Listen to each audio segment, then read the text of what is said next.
Good evening, good afternoon. Oh, yeah, bro. One second.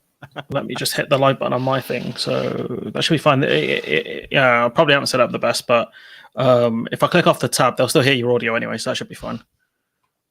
Yeah, that's fine. Wow. Nice. Oh, nice. No. It's all good.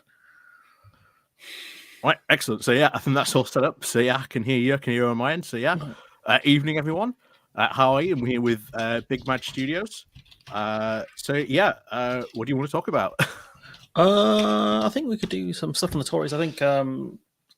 Do you see Kemi Badenoch has been called the Great Pretender by Andrea Jenkins? Oh, is this the totally? This isn't my plot.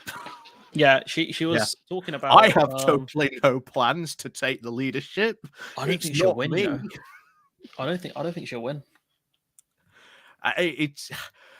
She's pissed off so many people within their own party. She's already been told by the right wing of her own party that she's never going to be leader because of her refusal to do the whole bonfire of EU regulations. So yeah, I don't see how she wins amongst the MPs.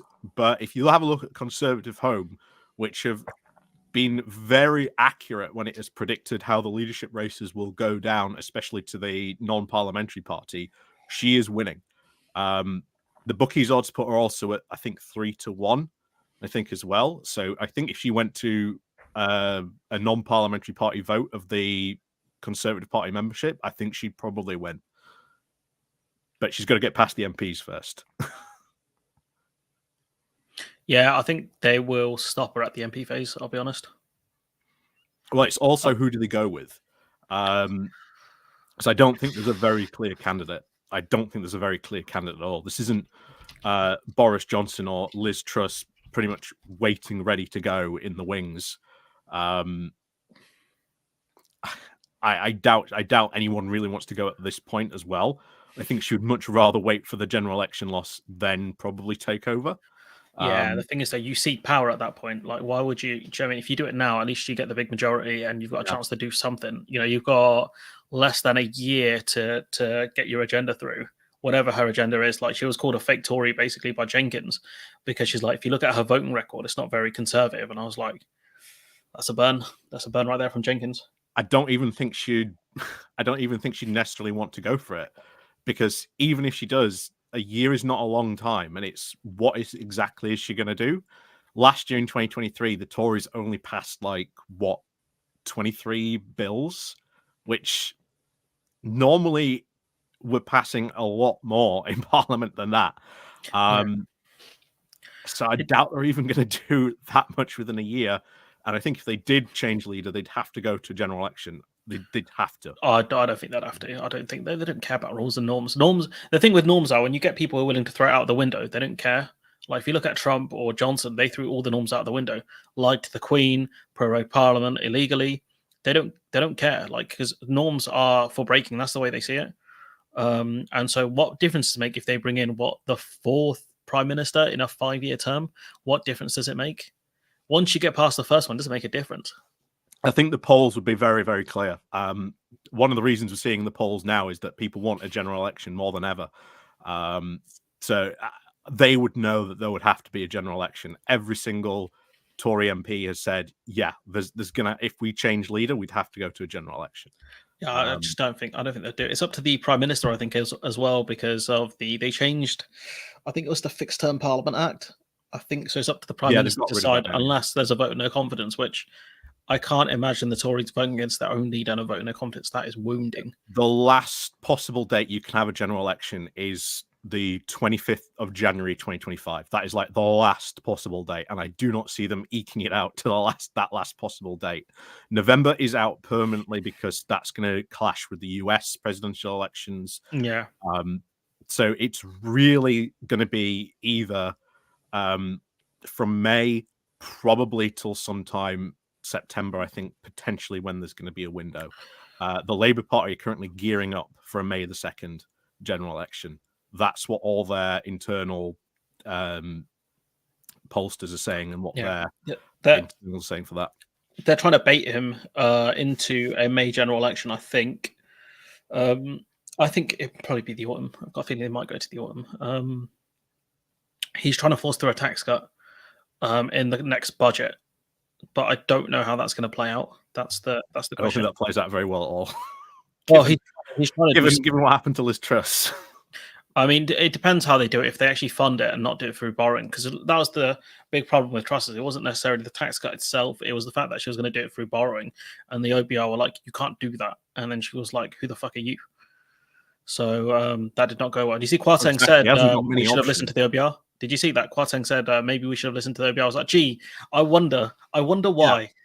He's done the sensible thing. He's distanced himself as far as he possibly can from Liz Truss, and he's desperately trying to salvage whatever slim political career he probably has left. So yeah, he's probably done the right direction by distancing himself as much as he possibly can.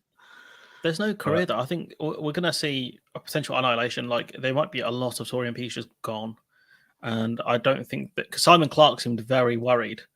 But he didn't really have any backup. Like, I don't see anyone really going to bat for him, which was strange because you think he'd have a bit more support. Yeah, because no one wants to go for a general election. They all know they're going to lose. They're trying to eke it out as long as possible. David Davis wrote a fantastic coat piece on Conservative Home saying, "Oh, don't worry, guys. Hold your nerve because when it comes to a general election, the polls narrow."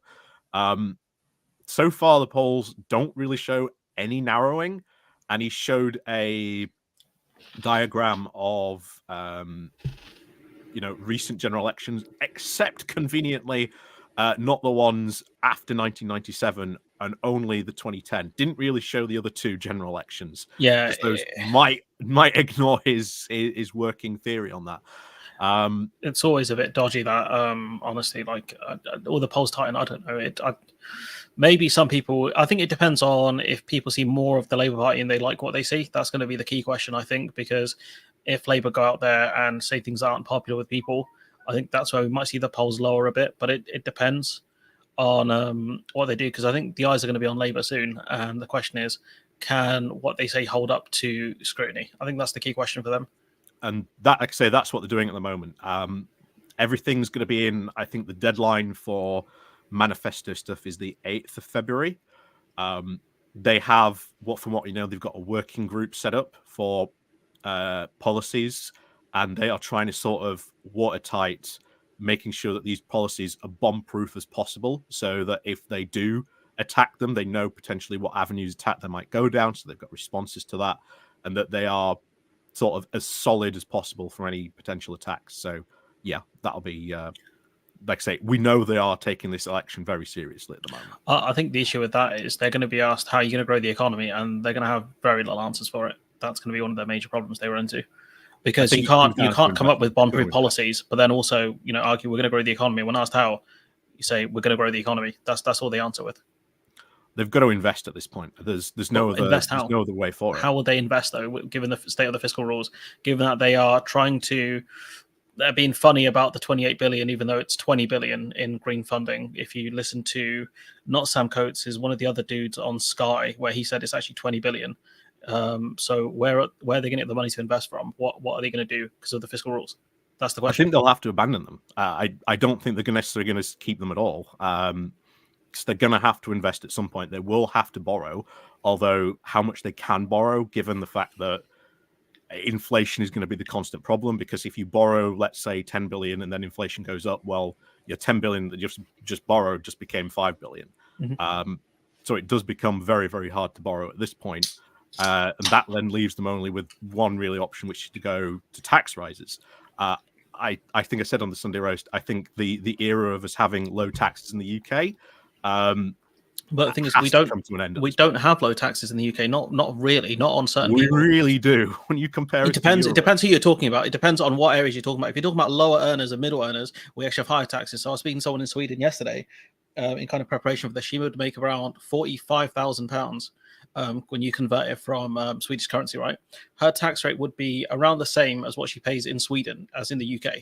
So it depends on whose tax rate you're talking about. If you're talking about lower earners, middle earners, or higher earners, if you're talking about higher earners, they pay a lot less. We have much lower tax rate. The higher tax band is much lower in this country. In terms of capital gains, our capital gains taxes are a joke. Because if you make your money through stocks and shares, gains. Sorry, there's a ton of different taxes we can raise on this. There's not. But the thing is, Labour have ruled it out. Labour have ruled out tax rises. They're going to have to at some point. But they've ruled it out. So it's just logical. But then it doesn't matter. They've ruled them out. When they break that manifesto pledge, the media will come after them. On these things. If they break their manifesto promises, the media are going to come straight after them. And so the whole idea of bomb stuff won't work. Tories have broken their manifesto promises. Yeah, and the media haven't said shit about it because that's how the media are. They're going to say shit about doing these things to Labour then. No, they won't though, because the media doesn't work like that. Otherwise, Labour would be able to push through. Would Labour actually be able to talk about policies they care about, like not having the fiscal rules? If Labour weren't concerned about how the media portray them, they would not be talking about fiscal rules and BS economics. 1992. The whole reason they are doing this is because of 1992. 1992, everyone was going, John Major is going to lose. He's going to walk into an absolute electoral oblivion. Neil Kinnock is going to be the Prime Minister. We are going to be under a Labour government. And Neil Kinnock absolutely won that general election. He came out with all these tax plans that didn't work out, that the Tories absolutely made mincemeat of. And, they came out with a shock victory and a shock win.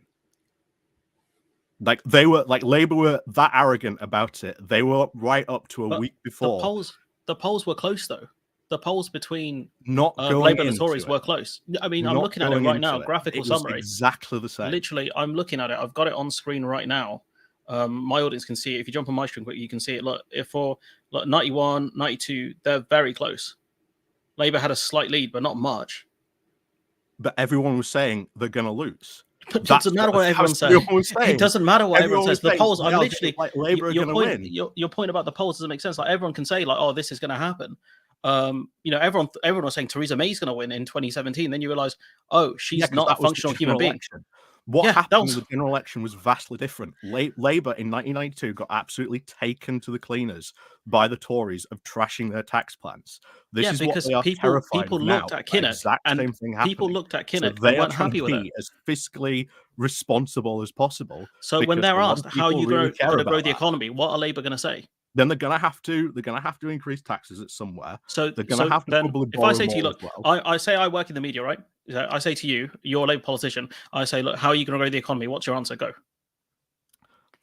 Well, currently we're going to have, we're going to build 1.5 million new homes. That's going to have. How are you going to do that? We're borrowing something over, I think, 2.8 billion, something like that. For that, you've got NHS appointments. So the government, the Labour Party are going to borrow 2.8 billion pounds to insure on this. You're saying the Labour Party are going to borrow 2.8 billion pounds to do the taxes, to do maths. This all has to come from taxes somewhere. Are you saying the Labour Party are going to borrow 2.8 billion pounds to build new houses? Yeah, they're going to have to borrow it from somewhere. So is that a pledge a Labour MP has made recently? No, not at the moment, because I suspect they're all very, very disciplined at the moment. They're all keeping very, very tight. So where did you get the 2.8 billion figure from? I don't know. I just plucked it out of thin air. But then that's the point, though. You can't just say Labour are going to grow the economy by borrowing a load of money to build houses. It's so tight at the moment. But that's the point, though, isn't it? If I ask you, there's no point arguing about a lot of this stuff until we really come out with a manifesto. But that's the point, though. If we look at what they've said so far, I can look up a policy manifesto tracker, and I can see the pledges of what they've made of some of this stuff, and it does pretty much come down to they're going to have to either borrow or they're going to have to raise money. But they've said it's subject to fiscal rules. So unless they grow the economy, they're not going to be able to borrow the money. That's what they've said. What's the fiscal They're not rules? going to raise taxes. What's the fiscal rule? I'm assuming they're not going to borrow over 100% debt to GDP, but they're not very clear on what the fiscal rules are. But everything they've said on is subject to fiscal rules. What's the fiscal rules? Rachel Reeves have to explain that, but she said everything in borrowing is subject to fiscal rules. What's that? I'm assuming she's saying that we're not going to borrow unless we grow the economy. Fiscal rules that might be fits. But that's the point, though. She's not very clear on it, and it looks very clear that everything they say when it comes to borrowing is the fiscal rules. Might even be deliberately so. It's possible, but the media can ask her about it, and if she keeps saying it's subject to fiscal rules and she can't answer what the fiscal rules are, then it's not going to make sense. Doesn't matter until a manifesto comes out, and that's that's what we're waiting for. Until that, I think a lot of arguing about Labour policy is they've said a lot of stuff which is really good, like rewiring Britain, getting a lot of stuff rewiring Britain with the national energy grid, creating GB energy is going to be very good as well. That's good, but you're going to have to at some point borrow, or you're going to have to sort of raise taxes somewhere. That's just the reality. What they've said is they want to lower the government's debt as a proportion of GDP, lower than it was at the start. That's according to Labour's fiscal credibility rule. So they want to lower our debt to GDP. So how are they going to achieve that? Grow the economy. That's just how you do it. Again, how are they going to grow the economy? That's the question. Borrow. Potentially, it does look like they are going to do. They just said they're not going to borrow because of the debt to GDP ratio. How can they borrow money? How can they borrow money if they say they want to lower our debt to GDP ratio? You are married to this idea of, oh, they can't break fiscal rules, so Labour can do nothing. Labour is literally saying what she said. It's what she said. Labour should just go in and just spend no money at all and just do nothing. Is that what you are saying? No, that's not what I was saying. That's what they are saying. That's what you are saying. That's what they're saying. If I say to you, we're going to stick to these fiscal rules, they're not. They're going to break their pledges. They're going to do all this stuff. Are you saying they're going to break their pledges? Let's be honest now. So are you saying the Labour Party are lying to the British public and they're going to break their pledges on the fiscal rules? They're not lying. They've stated very clearly. It's not. That's a lie, though. When Boris Johnson said his deal would get Brexit done, was that a lie? Yeah. Okay, but was he? Maybe he's just been really smart about it. But he did get Brexit done in a way, just not in really, a way that considering we haven't started import checks yet. A lie. It just lied to a certain group of people. I do not mind if Labour lie and say, you know what, we're going to have to sort of tax more, we're going to have to borrow more. This article in the FT with Rachel Reeves saying, I will never spend what we cannot afford. I will introduce a new set of fiscal rules. These will apply to every decision. We will not borrow to fund day-to-day spending. We will reduce debt as a share of the economy. I am clear. These are non-negotiable. Ththese are Rachel Reeves' words. £10 and reduce the debt by growing the economy. Can we afford that? Yeah. But the problem is, though, she's going to increase our debt to GDP ratio in the short term when she's saying she won't do that. And so when she puts out these plans, the media are going to jump all over it. And all you see is irresponsible Labour back again. That's the media headline. It's a lot. It's a straight lie. Can we just accept that it's a lie? Like, what are you saying? So when the Tories do it, it's playing the game. But when Labour do it, it's smart. It's playing the game. And if they are playing the game, it's playing smart. So pulled out 2.8 billion out of nowhere. Okay, fine. But again, she's saying we will not borrow for day-to-day spending. So that's what the government are doing currently. They're going to have to grow the economy by an extraordinary amount in the next 5 years. Somewhere then. So, but they said they're not going to increase taxes. They've literally said they're not going to increase taxes. So they're going to have to raise taxes if they're not going to spend stuff for where are they going to? They just said they're not going to do it though. They've said they're not going to do it. Probably are going to have to do somewhere. You can do. So they're lying about tax increases. So what about the VAT on private schools? That's not an increase in tax. That's a tax exemption. That's not an increase on tax though. But you get them getting rid of a tax loophole. That's not raising taxes. If you get a very different thing, and you are closing that means more tax will go into the exchequer. And they've allocated that for schools, right? That's what they've said. Okay, so that will be good. Okay, that's a good policy. Do a lot of other things than just raise taxes. I think they will do a lot of stuff like that. Like what? What else? What else could they do that on? They got the non-dom thing. The non-dom thing. You got the non-dom tax exemption, which they've allocated for schools. They've got the charitable status that you just mentioned, but they've said they're not going to raise taxes. So where are they going to get the money from? I don't care. They'll get it from somewhere. But literally, they've told you that they're not going to do that. They'll have to. What makes you think they have to? You are trying. Well, your version is they will just go in and they will just do nothing. Like that is what you are. My version is I don't know. I don't know what they're going to do. I'm telling you what they have said. I'm telling you what they've been very clear on. And these are the things they pushed in 2015. That may spell out where they're going to get all this money from. So do you think their manifesto is going to be wildly different to the briefings that they've done over the last year? Yeah. Do you think their manifesto is going to say fuck the fiscal rules? Yeah. Do you think they're going to LeBron it in the top bins? Like, how do you think this is going to go then with their manifesto? I think it's going to go down quite well, to be honest. Okay, what are they going to put in the manifesto? No fiscal rules. Probably. What are they going to put? They'll probably spin it in a way. Look, we are spending a lot more responsibly than the Conservative government. That's all they have to really say. So, given that she said that, that's good. Or do you want the Tories to win?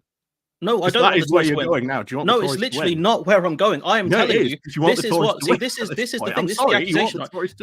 This is one of the dumbest accusations, right? Because I'm telling you, they can change course now. They can change course now. Stop saying dumb shit in the media like we will not borrow day-to-day spending and somehow grow the economy magically despite not increasing taxes or increasing borrowing to invest. That's what I'm telling you. They can set the ground so they can grow the economy. And so when the media say, "Oh no, look at Labour borrowing all this money," they're like, "Look, we've already told you we're going to borrow this money. We've told you where it's going to go, and we've told you how it's going to grow the economy." Remember what Conservatives did in 1992? I get 1992 was how long ago?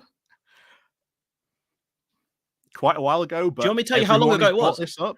Do you want me to tell you how long ago it was? This up as 5 years later, why Labour I was born. Careful. I went to school. I went to university, and I graduated. That's how long ago 1992 was. Yeah, and everyone is saying, if you look at everyone is saying this about this, that Labour are being careful because of that exact reason. You cannot just ignore 1992 and just say, "Oh, but it was again, just you know, I'm not saying for Labour to say, "Oh, we're going to spend billions of pounds. We're going to renationalise Royal Mail. We're going to renationalise." Well, they're going to renationalise rail by that. That's coming next. But that's week, free. apparently. That one's no cost. That one's very minimal cost.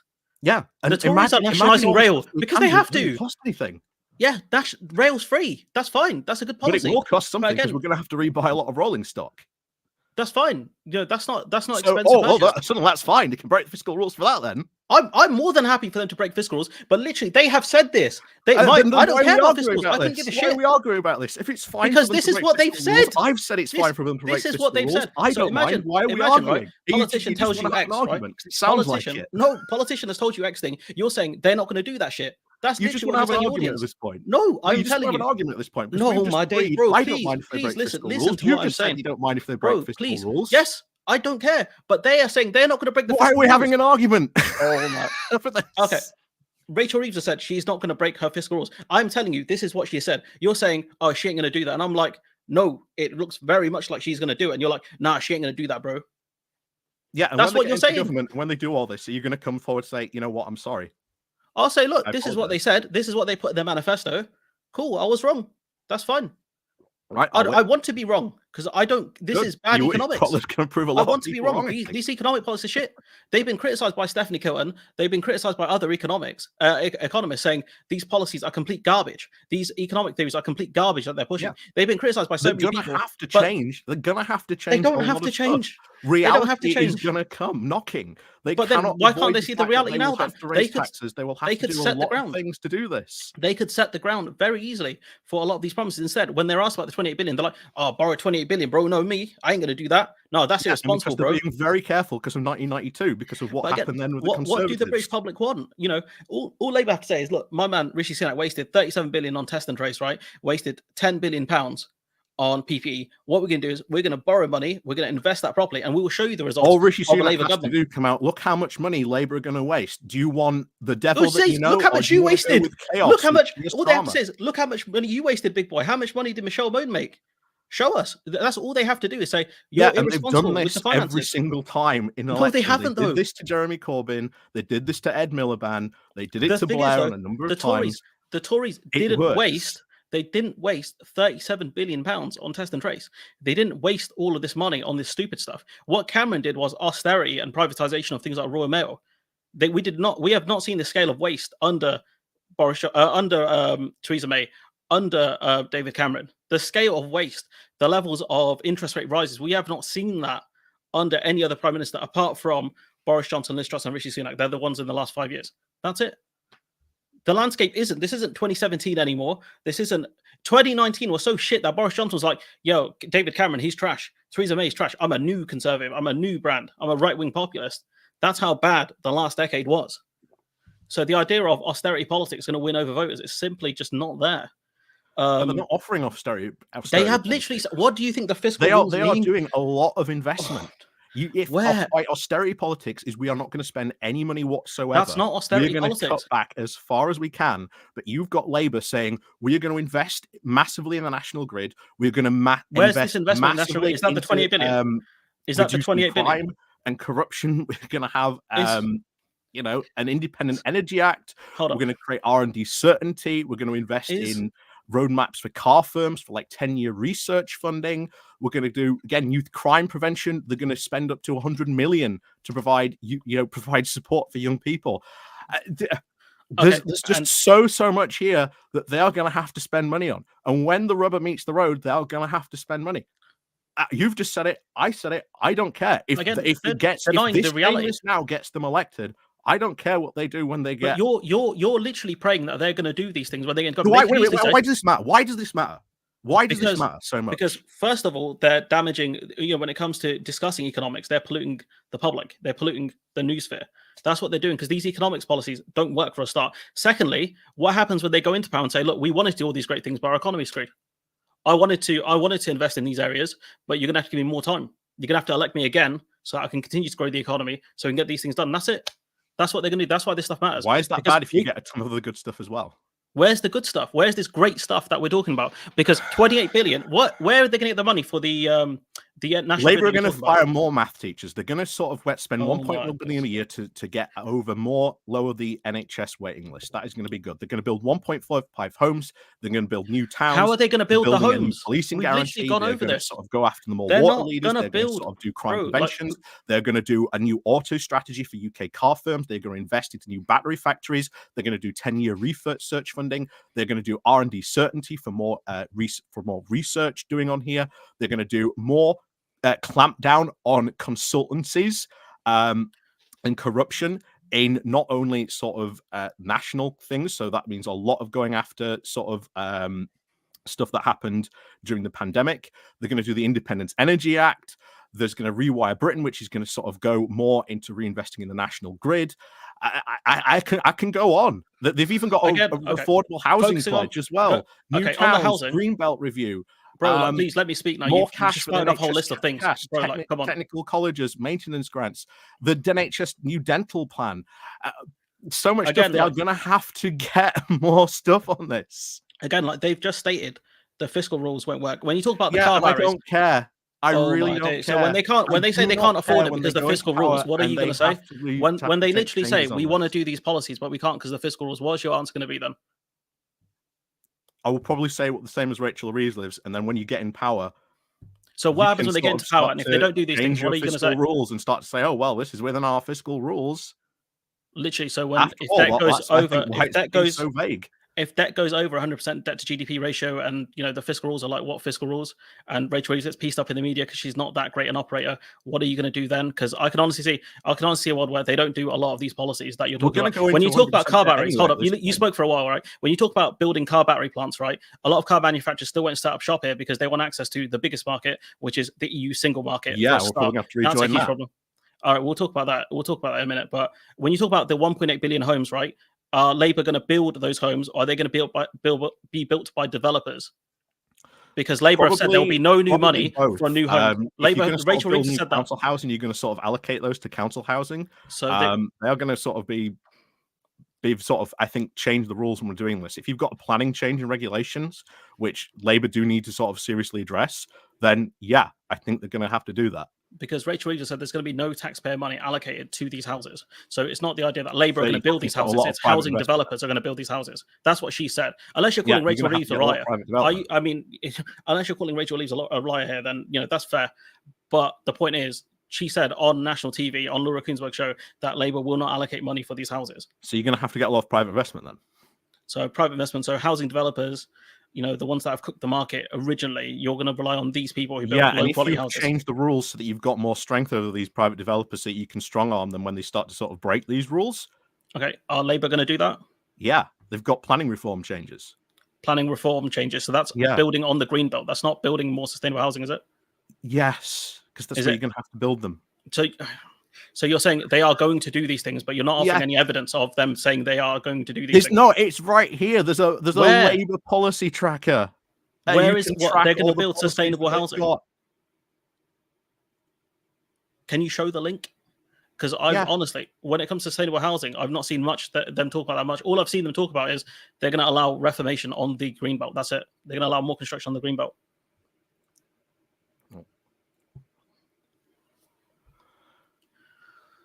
So here you got all these Labour policies here. Greenbelt review. Shadow Chancellor Rachel Reeves suggested Labour will review Greenbelt reading rules in the Sunday Times. Okay. 1.5 billion to clear the NHS backlog. It's all here. Okay, so again, that's going to fall within fiscal rules. Where's the 1.8 billion houses you talked about, or the millions of houses, or whatever you were talking about? 1.5 million homes. Keir Starmer's maiden speech pledged 1.5 million homes at the next parliamentary session, similar to match the old Tory $3 billion year pledge. Generation of new towns. Handmaid's greater housing and planning powers, which is where you're talking about that, because that's where it needs to be.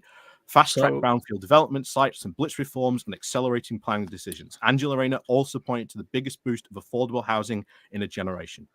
Okay, that's fine. But again, how are Labour going to ensure these houses are affordable, given that it's going to be built by private developers? That's the point. That's where you've got the greater powers for the mayor of the planning. The mayor. Yeah. My town doesn't have a mayor, not one that has any designated power.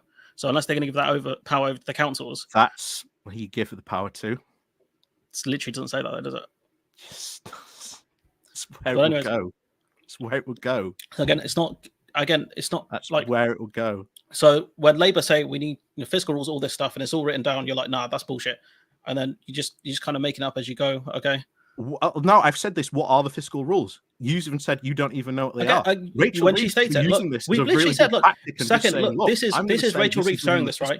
Rachel Reeves has said, second, I will never spend what the country cannot afford. These rules will apply to every decision we make. We will not borrow to fund day-to-day spending. We will reduce the national debt as a share of GDP. So they will not borrow to spend day-to-day spending, which is literally what the government borrowing for. Day-to-day spending.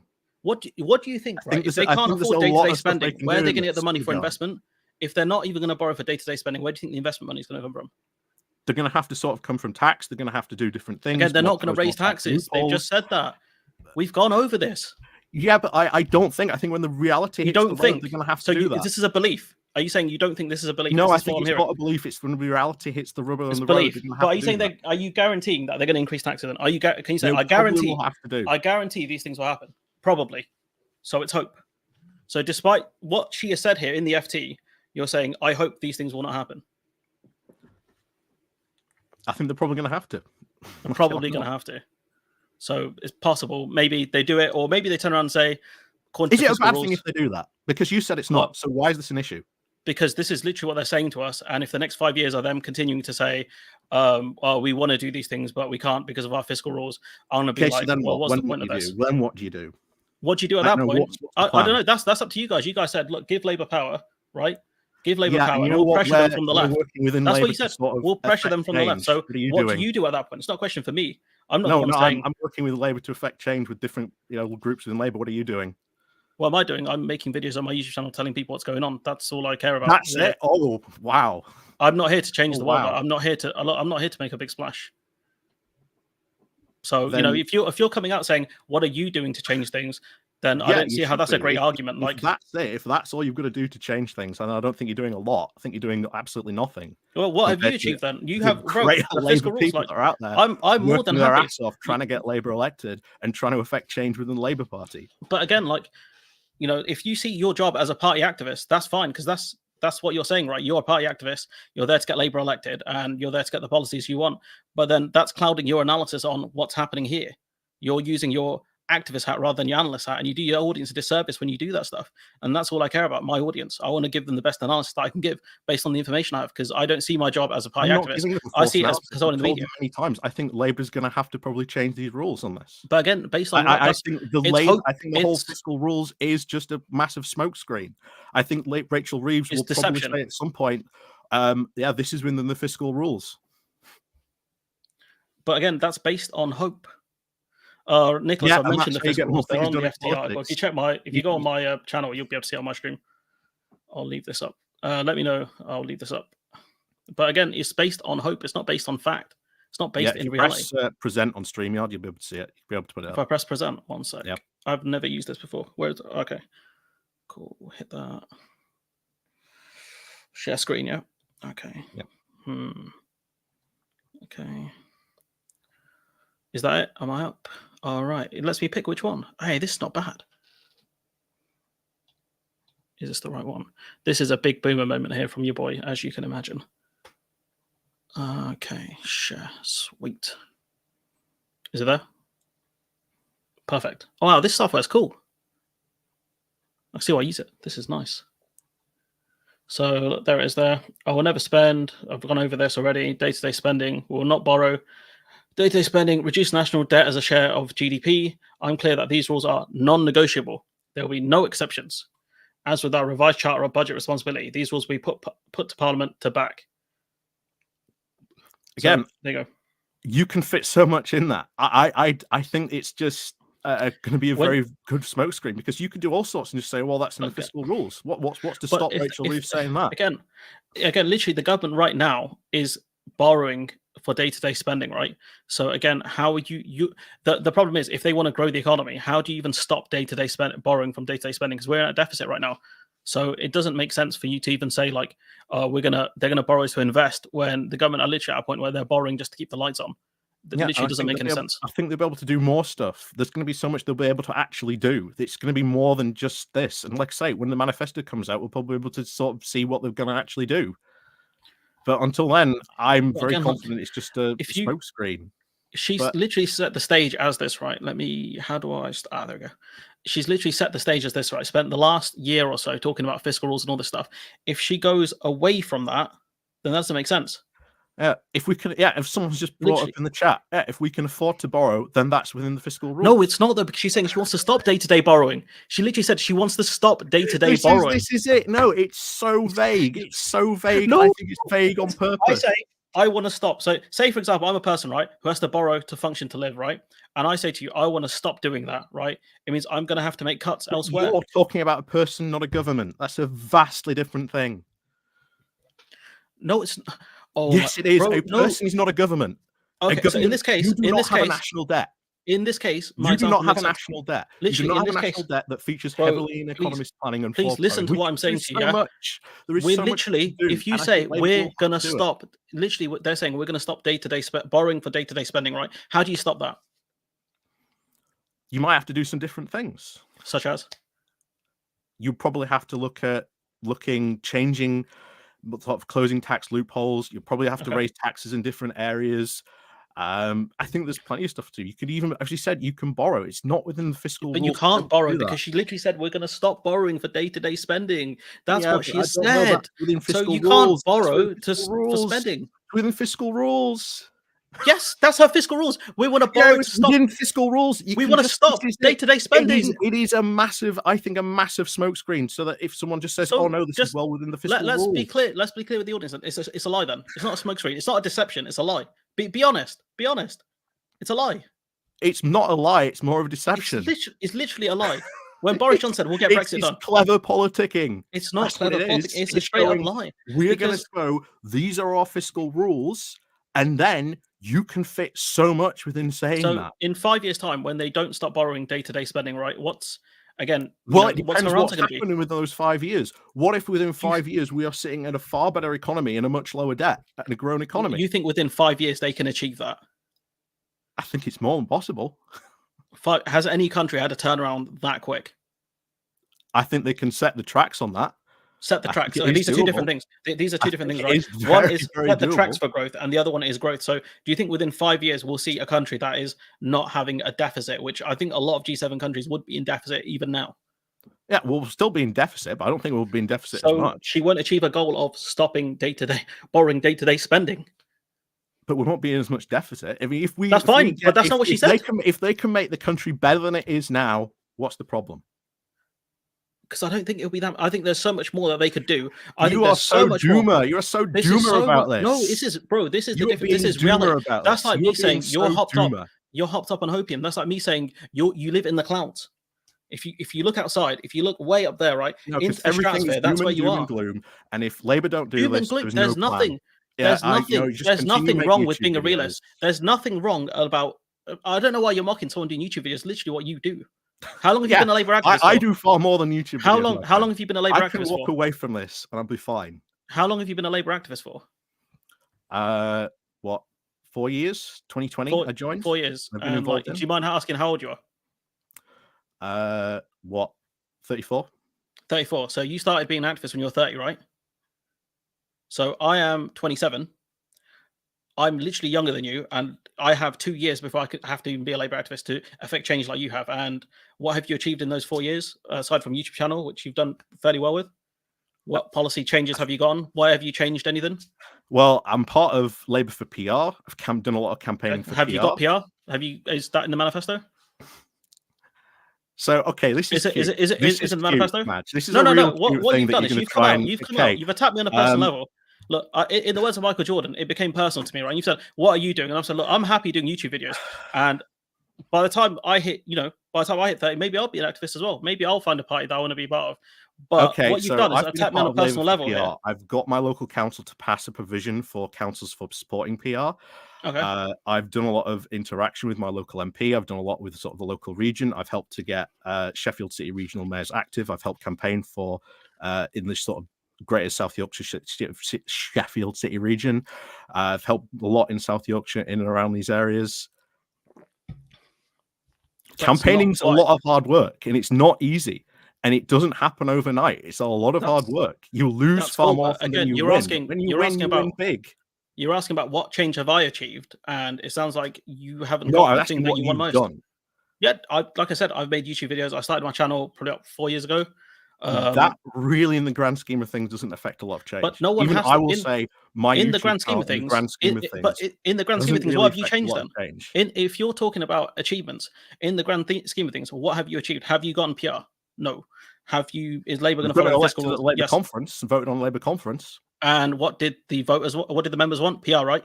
Yeah, they voted for it. And what is it going to be part of the manifesto? Don't know. We'll find out. No is the answer because Labour don't believe in PR.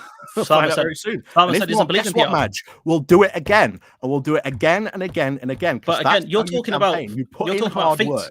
That's fine. Look, that's good. But you're talking about feats and achievements, and you don't have any.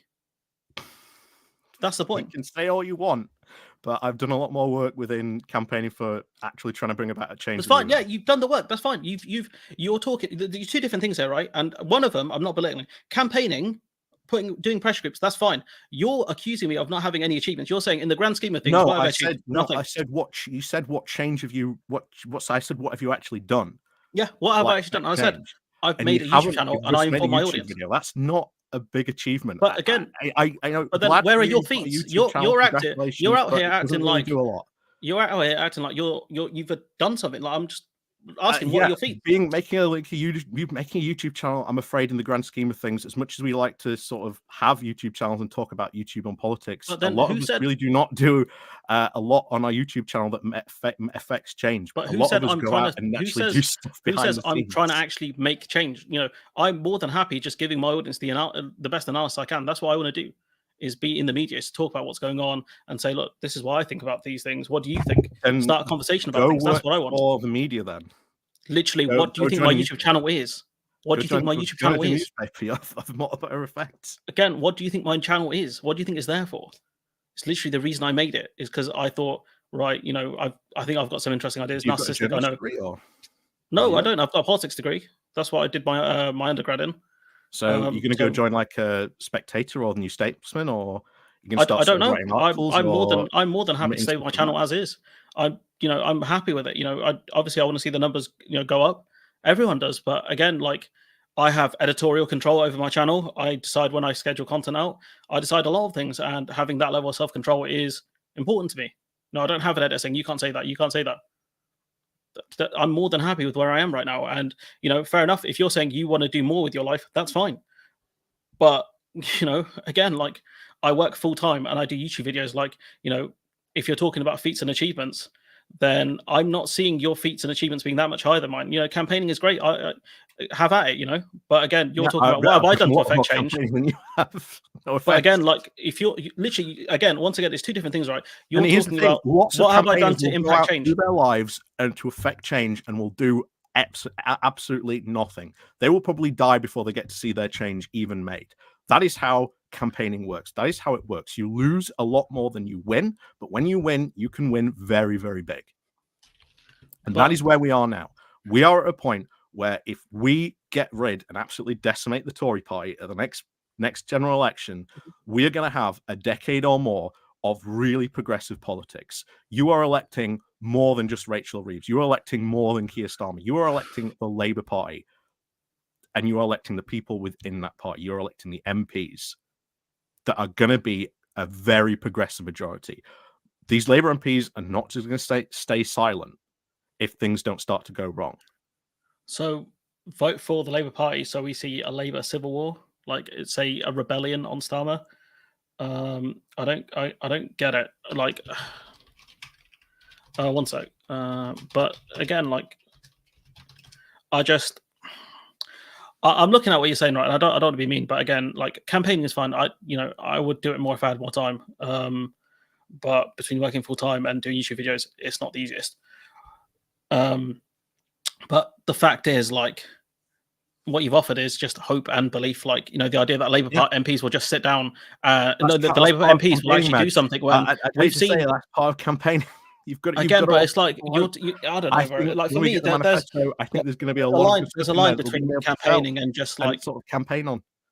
I don't know. I think there's a line there between campaigning and kind of just false You know hope. what? And I've said it before, and I will gladly say it again. I would rather get Keir Starmer's government in and get 40% of what I want than another 4 but you're years not of looking Tory at government and get 40% nothing. though. You're looking at 20 Wait maybe at most. a minute, nothing. So you just said that you would like to see Labour Oh my, renationalise the bro, railway. that's okay. Yeah, I said you'll get about That's 20%. something. I said That's about not gonna happen 20%. with the Okay, Tories. do you want PR, right? You want PR? You're not going to get that. Do you want to rejoin the Yes, EU? we You're are, not going because to you're get going to that. see a lot of Labour MPs change their mind on PR. Such as the only one I know of really is Clive Lewis. That's about it. Clive Lewis has Yeah, been but the a one lot pushing are for PR. changing their mind on PR. Not only that, Uxbridge, we had the guy who lost in Uxbridge, he was pro PR. And when the leadership say no, it's not going to happen. You Then think you they're going to campaign rebel and against you the keep leader? on campaigning. Do you think they're going to rebel against the leader? Because we've seen the Tory I party think they only do probably that will. when I think there they will think be they're a going to lot face of. electoral I defeat. think there will be a very large progressive caucus that will not, refuse to be silent and will want to see a lot So of progressive when things done. the last And I time, do think when the rubber hits the road, when the reality hits in, they're going to have to do a lot of stuff that they said they might have to sort of jump on. so the last time Labour promised to implement PR was, as you keep going back to the 90s, was 97, right, in the manifesto. What happened with that? Where was the pressure groups for that? Where was the campaigning for that? What happened there? For what, for 1997? Yeah, they had it in the manifesto and they didn't do it. Keep on campaigning for it. So when they don't give you a lot of what you want, like PR and stuff like that, and you Yes, and you make have to videos keep criticizing. campaigning for it because you're going to lose. So And what are guess you going what? to do to When you campaign for it? lose, Again? you dust The yourself membership, off, you put yourself back on a horse, and you okay. keep on going.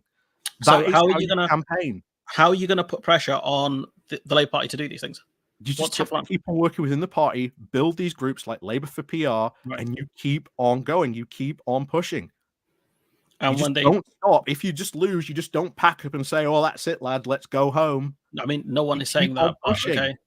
You But again, I'm telling lose, you, I'm you'll asking for have the how. defeat. You're You've asking got to what you're dust saying yourself is back off, and you've got what to you're get saying back is on, when we and hit the keep brick wall, we pushing. keep on running. I'm asking for the how. What specifically are you going to do here, given the fact that the membership have voted consistently for PR and the Yeah, and you leadership have do it consistently again rejected it? and again and again, and you vote for MPs and you get PM But you MPs can't. But into the then, Labour Party that are pro PR, and if they are but not given pro PR, the you leadership have engage a with large them, say you in talk with candidates. them, and They you can change easily their pick mind people on who aren't pro this. PR. We know Starmer's not pro PR, right? We know this for a fact. Okay, so again, if the leadership have a say over candidates, which we know they do, they can weed out the pro PR MPs, the pro PR candidates, and They get will rid of them. never manage to weed that out far. You know, I They know can where weed out a you're load of going on them. this. They There are can a weed lot out a of lot of them, left-wing especially around candidates. by-elections. They can weed out a load of them. So what about the progressive selection that happened down in Dorset? And who did they pick? They picked someone pro-progressive. So they picked one guy in Dorset. Yeah, that's But good. we've seen That's progress. You have to sometimes take inches instead of miles. You have to keep on fighting. Being and sort of fighting for politics is not easy. It does not happen overnight. You have to keep on pushing. You have to keep on fighting constantly. You just do not just go, "Oh, sorry, we've met a wall. Let's go home now." Otherwise, that's just political laziness. That's entryism. just one sec. Is it all right if we just do some housekeeping quick? Because I think you might have some super chats on yours, and I've got some on mine. Okay. Let me start. Bear with. Sorry. If it's all right if I do mine, you can do yours after. If that's cool with you. Got a super chat from Roisin. Thank you, Roisin. Someone, a £10 Mithril, said that Bowler Hatman tried to say the Green Party is anti-Semitic stuff the other day. He's either happy doing Murdoch's work or scared of the rise of the Green votes. I mean, do you have any response to that? Yeah, actually. Let me just go to here. Okay, also HK, thank you for the memberships. Big shouts out to HK. Got one from Fact as well, saying, I cannot believe that Bowler Hatman has launched such a personal attack. It's reminiscent of the patronizing approach Mog, I'm assuming he means Farage, took. Disgraceful. I mean, personal attacks are whatever, but Labour have no interest in PR. That is true, Roshin, so true. Then why is Labour for PR there? There are pressures. Why Again, is like, it the most successful? Isn't there a group for Labour to rejoin the EU and Labour to rejoin the single market? Yeah. Is Keir Starmer for rejoining the EU or rejoining the single market? Probably he might be, given the fact that he's going to have to sort of change all this. And what has he said about it, though? Publicly on the record, what has he said about it? Publicly on the record, what has he said about it in his more recent statements? Well, he campaigned for a second referendum. And then he ruled out us joining the single market. He ruled us out joining the EU. He said he's going to make Brexit work. Yeah, and I think he's going to have to change on that as well. I mean, sure, good luck changing his mind on that one. You're going to have to campaign on that, Again, he's straight up ruled out. Again, that's fine. But again, he's straight ruled out because all he cares about is the red wall. If you want, in a couple of minutes, we can move on to... Actually, I did want to get your thoughts on something. Bear with me. Labour's kind of stance on Gaza. I did want to ask for your thoughts on that, if that's all right with you. Yeah, sure. That's fine. Blood, where's the thing? Sorry, I need to get used to probably this. disagree with them because I think they need to be they need to have called for a ceasefire sooner. But then again, they need to actually have I think, more back an actual plan, not just call for a ceasefire. I think calling for one is pointless unless there's a plan behind what you do after. So I think if you call for a ceasefire now, you can start negotiations straight after. And one of the things on the ceasefire you can say is we want an immediate return of all hostages that Hamas have. And I think that would be one that Hamas could potentially give. We'd have to see, but I think that could be one of the terms. Given that Israel haven't had a lot of luck, I think getting their hostages. I'm not 100% sure because remember, Hamas is a terrorist organization. That is true, but they don't really trust Hamas. To be honest, that is true, but given the fact that Israel will be very active on that border, I don't think they'll be able to get much through. I did want to ask you specifically about something, and I'm just trying to bring it up. Share. Is that on the screen? Oh, bloody! This thing is. Need more than one screen at this rate. I have two actually. Is this screen? Let's see. On the stream, is that pinged up on the screen, or has that not come up? Because normally, there is. That's a bit slow. So, what do you think about obviously Starmer's statement originally on LBC, the cutting off water thing? Like, what did you think about that initially? Yeah, it was bad. There's no getting around it. It was bad. Why do you think he said it though? Because I think his initial instincts always seem a bit trash. I'm not in Keir Starmer's brain. Because the only thing I can see is Labour wanted to make the party look like it's not anti-Semitic, and he's kind of misread it, or maybe he just rushed to an answer. I don't know, but that's one of the fears I do have around him when it comes to interviews and stuff. Getting around it's bad.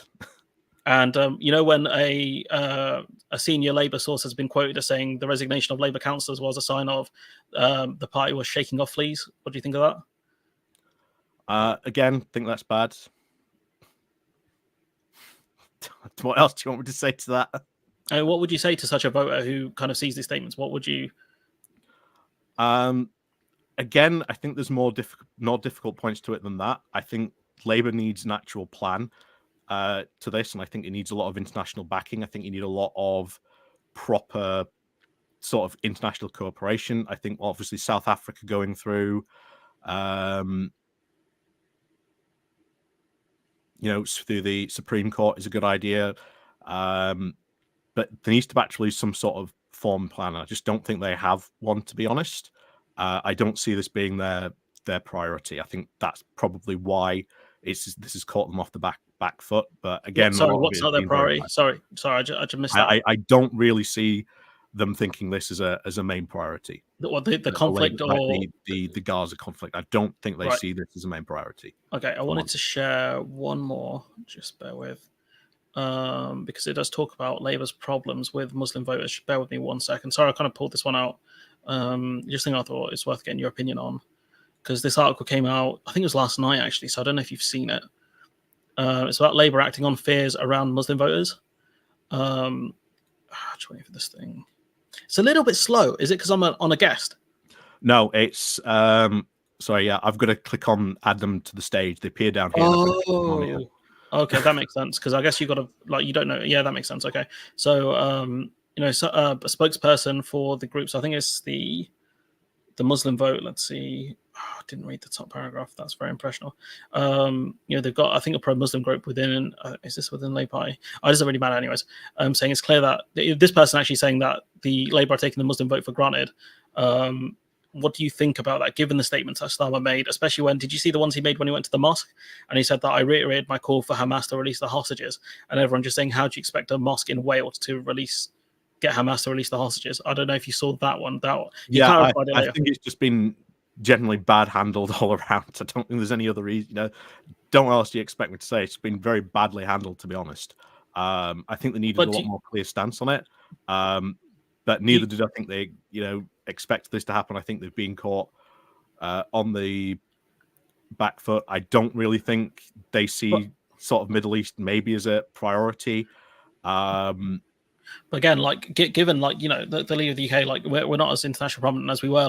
You're still going to have to deal with international affairs, and the way he's handled this is really bad. Very bad. These are. I agree with you on that. If we say the Nick Ferrari thing, maybe I don't want to say it's a one-off because it's a really dumb statement, especially given he's a former human rights lawyer.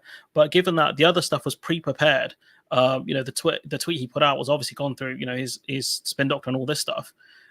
How stupid is this guy to put out such statements? Does he not understand? The Muslim more from their comms team than more than anything else. But that's his comms team. He's picked these people. And if you can't pick a competent comms team, what does that say about the geezer? Honestly, what does it say about him when you can't pick a competent comms team? I'm genuinely baffled at this. He could literally hire Phil from a different bias, right? And he would do a better job probably than the Labour comms team. Yeah, because he'd look at that and be like, no, let's do that. Know. Again, but then what kind of guy can't hire a competent comms team? At least say people say what they want about Tony Blair, right? He had Alistair Campbell, who was probably one of the best spin doctors this country has seen. Let's be honest. I disagree with you calling him that, but never mind. One of the greatest PR merchants, and he's the Mourinho of PR. There we go, because Mourinho is the best PR guy in football. How's he not hired competent people this late in the game? Because they've had problems. Don't know. His comms team. It's Starmer. But again, surely you're in the fight. Is that not something you put pressure on? Because again, we really are. We have pissed off a lot of people. You've put a lot of pressure on that. You've put via what group have you have you got a Labour pressure group for better comms team? Yeah, I've written to my sort of Yorkshire Humber Central Labour Party and said that they need to have better comms, and I've advocated that our Central Labour Party person also does that as well. Because that guy Morgan McSweeney, he's apparently, someone's put in the chat that he's their PR guy. Is he what's going on with my man? Because again, I know he's telling him to be careful, polls can tighten up and all this stuff, but what's if Bro can't pick a competent comms team, what's going on with that? He's picked these people; these are hand-picked people. This is his team. And you don't get it perfect every time. Unfortunately, it's not about perfect. This is not perfect. This is not no, it is. It's bad. I agree. I agree with you. You shake off the fleas. Shake off fleas. These, he's saying these Muslim councils are parasites. What's up with that? I know. This is wild. It's dumb. This is not whoopsie. This is literally 9 out of 10 bad. This is DEFCON 2. Yeah, I know it's bad. I don't know what else to say. It's bad. Yeah, what are you supposed to? I know O'Brien had a caller recently. I think it was a Muslim voter. He called in and said he's not voting Labour, and O'Brien's like, well, you are helping the Tories by doing that. He's like, I don't care.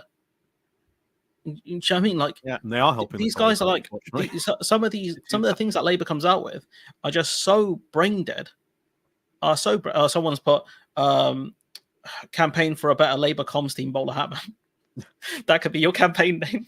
Maybe they should do. Maybe they should do that.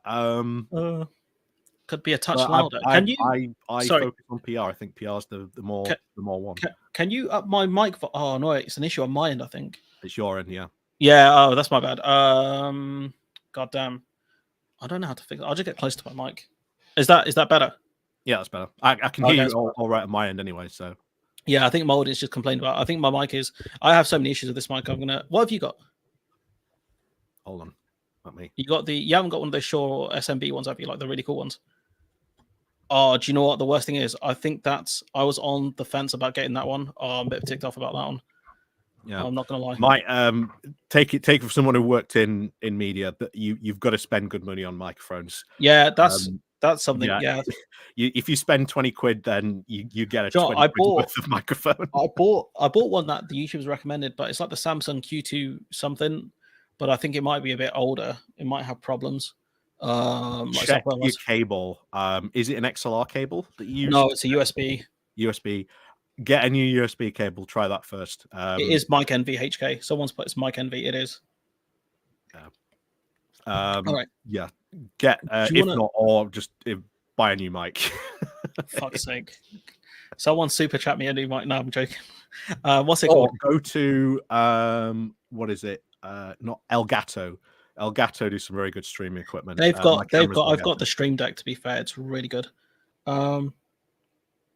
But do you want to move on to the single market, or is there anything else you want to discuss on labor? No, sorry, I don't. I'm pretty much. Well, I wouldn't say I'm free all evening, but all night. But I do need to get sleep and like to rest and decompress, and probably play some League of Legends because I'm a degenerate. You're a thingy player, aren't you? You're a D&D player, aren't you? Yep. Yeah, that's pretty cool. I have my book beside me. Yeah, you showed it. You showed it the other day. I remember that was cool. Yeah, although I am also a 40k nerd as well.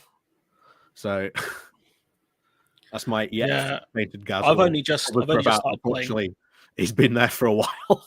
You're not going to paint him? I just haven't got around to painting him because I've honestly stopped playing 40k. I got really burnt out by 9th edition, and 10th edition came out, and I just have had no interest in playing 10th edition at the moment. I've been playing AOS. I just think AOS at the moment is the better game the Games Workshop does. I've been playing Blood Bowl a lot as well. Blood Bowl, the game? No, Blood Bowl. Oh, Blood Bowl, okay. Fantasy American football. So, what the? All right, and on that bombshell, do you want to move on to the single market? You want to talk about? Yeah, go on. You want to start on this one, or you want me to start? It's up to you. I don't mind. Well, no, you can start. Yeah. So, what makes you think like kind of the UK can join the single? Like, what's your process? We haven't touched on it a bit, and if you can think of any countries that have applied specifically just to join the EU single market outside of EFTA, I would love to hear it. So ultimately, what's going to happen is the UK is just probably going to have to approach the EU and just say, "Look, we'd like to rejoin the single market in customs union." They'd probably send an official diplomatic note. There would be negotiations that would probably take place, and then we'd probably end up in the single market customs union. All right, okay. So what I wanted to do was, because I've done a lot on this, to be fair, I'm not going to lie, there's going to be a fair amount of share screening. So, I'm still sharing one, apparently. Okay, so if I hit present, then I go. Yeah, that's the bad thing about this. It only lets you share one screen at a time. It is all right. Like I think it's cool for it. It gives you media feeling graphics, honestly. Yeah, the reason why I like StreamYard just does everything for me. Just like I'm not even monitoring mic levels. StreamYard does that for me. Oh, what's it compress? Oh wait, no, it wouldn't. Okay, it doesn't matter. It does everything for me. It's this way I use it. It's too much. There's a lot of nerding out over tech on my end. I don't want to keep doing it. I'm just looking for the right one. Bear with.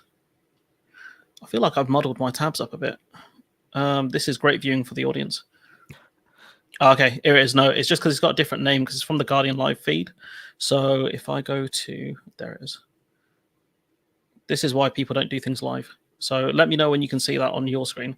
So we've got this is from the Tony Blair report, right? And we're going to talk about a guy called Stefan Furing in a minute. Actually, it's worth talking about him now. Actually, let's do that. So, the Guardian asked the question: does the EU want a closer relationship with the EU? So the UK even can't speak. So as Anton Spivak, one of the authors of the report highlighted. So this was I think it was the Tony Blair report, right? Something from the Tony Blair Institute.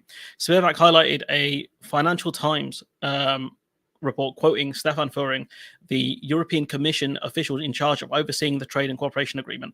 So he talks about how there's a bi-weekly report on how to improve trade relationships with the EU.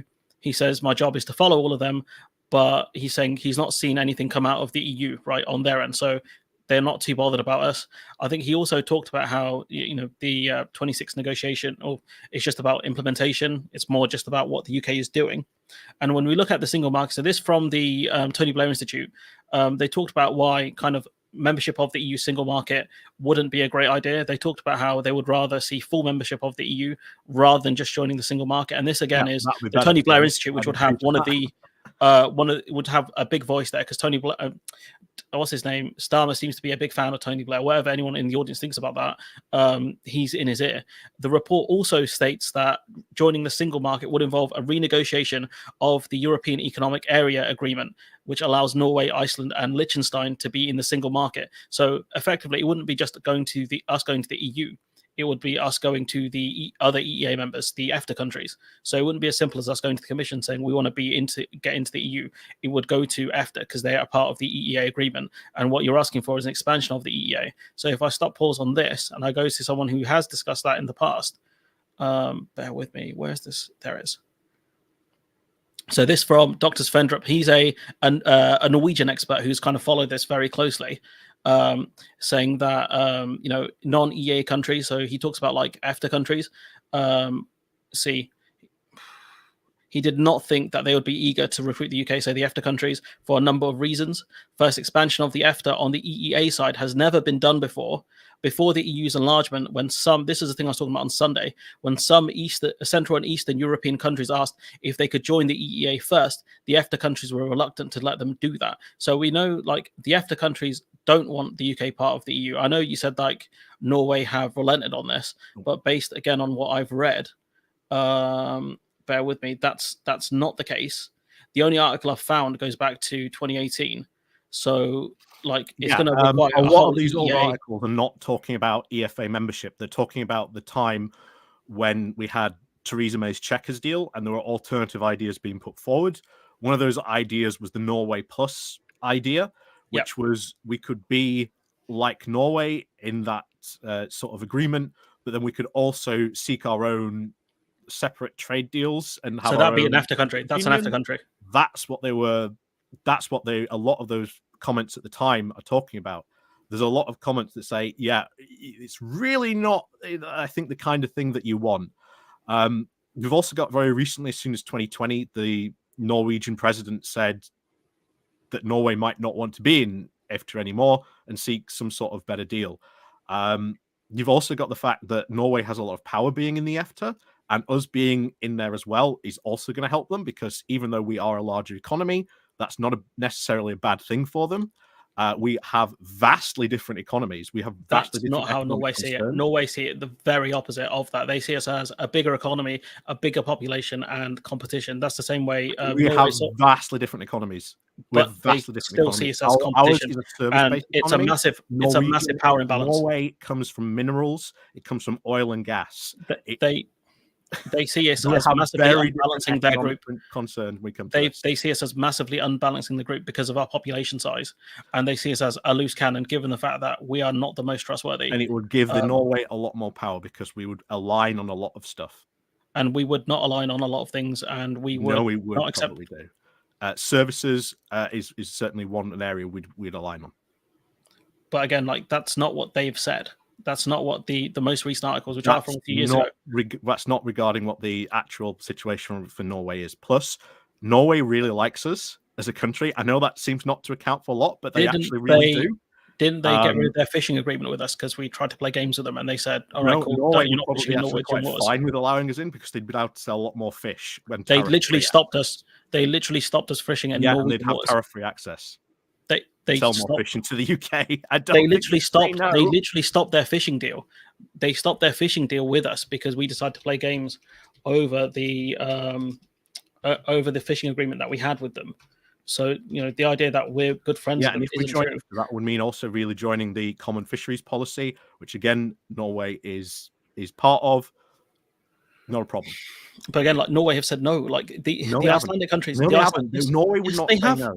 Norway would not say no. Okay. What do you mean? They have already said no. Norway's vetoed in the EU. How many things have Norway vetoed in the EU? They've not vetoed anything because they can't. They can do. How are they going to veto anything that the EU passes? They can veto it if it's in to do with ETA. They have veto power. Yeah. Over things in ETA.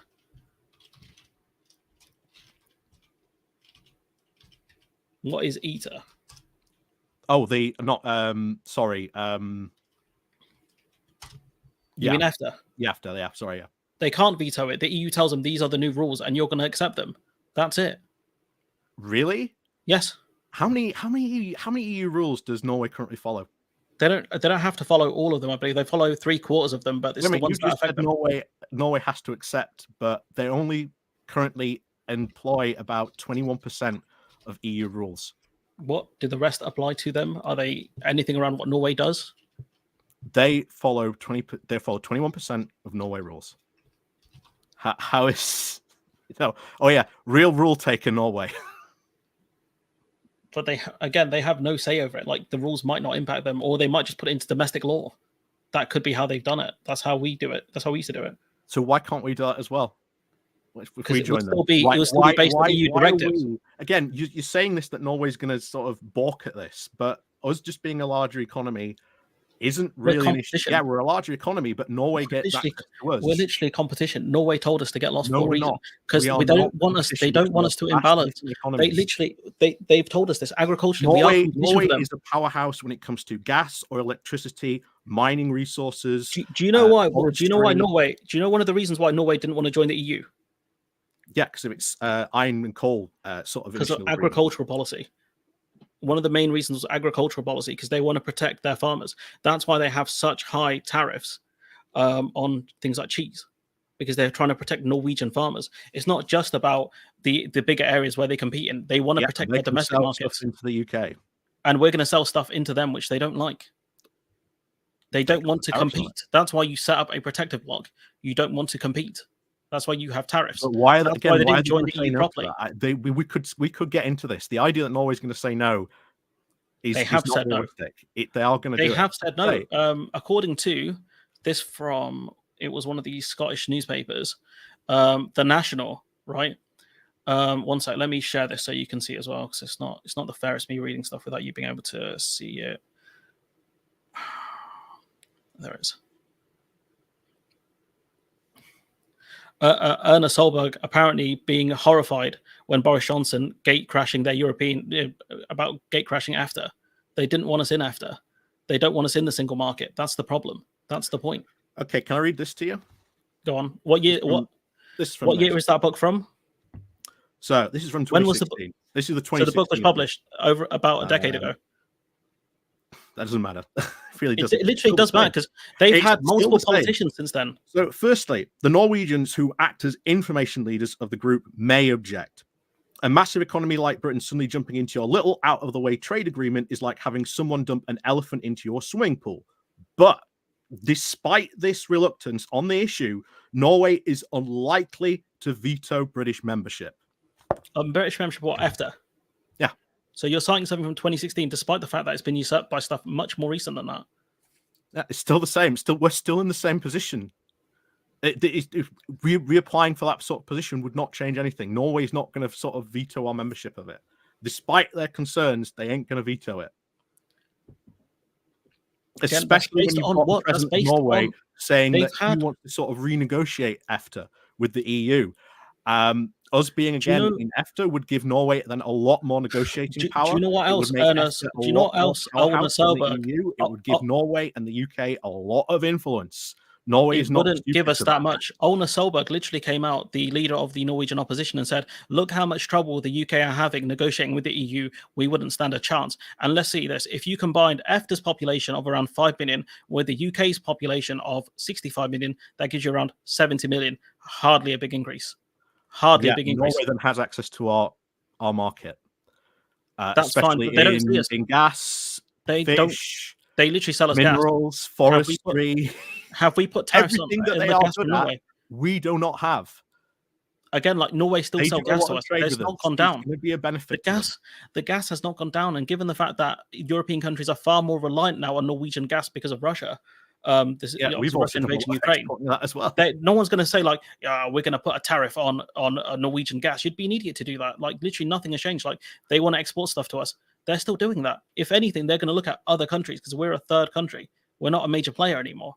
Fuhring himself, the guy who runs the TCA for the EU, he's saying they're not looking at the old players. They're looking at new players. They're looking at bringing in new people. They have no interest looking at us.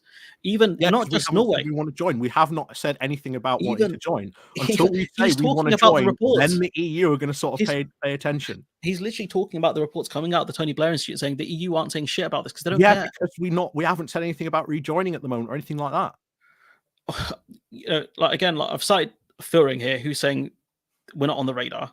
Yeah, because we're not haven't asked to join. Why would we be on a radar if we haven't asked to join? Because they ask their opinions about it and they say, look, would you look for the UK to rejoin? And they're like, we can look into that. What would be the economic impacts of the UK looking to rejoin? Yeah. They're saying we're looking at new members. Is not going to be that negative.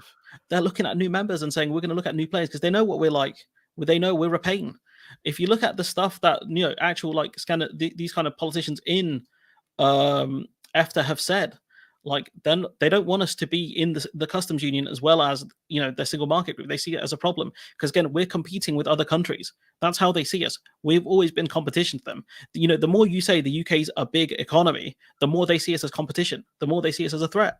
Because we are. And we'd be in their economy and we'd all be trading under the same sort of rules and regulations. We'd be on a level playing field with them. That's true. But if they see us as a market we can predominantly export to, if right now we are a country that imports a lot more to the EU than we export, right? So that benefits the EU tremendously. So if they can continue doing that, why would they want to help us when it comes to our exports? Well, we haven't asked to join yet, and there is a process for joining. And again, you've got to sort of cite politicians in the EU who have said that they would block or veto the UK from joining. There are not any EU politicians saying that they would do that. Have we asked to join? Have been multiple examples of the EU politicians, even Ursula von der Leyen, who have said if the UK ever wanted to rejoin, the door is open. Are you citing Barnier, Michel Barnier? Well, no, the Ursula von der Leyen, the EU's commissioner, the one who has very little say over this. Yeah, she's very influential. To say that she's got no say in this is who decides wrong. Who decides who joins the EU or not? Ultimately, it would be sort of the Council of EU. It would be sort of the EU Parliament. The Council of EU. Well. It would also be sort of down to the individual countries as well. It's down to the member states. So von der Leyen can say what she wants. None of them are going to say no. Von der Leyen is literally, she has been accused of overstepping the mark multiple times. None of the EU countries are going to say no, despite the fact that they benefited from Brexit. They benefited from us leaving because they've picked up the slack.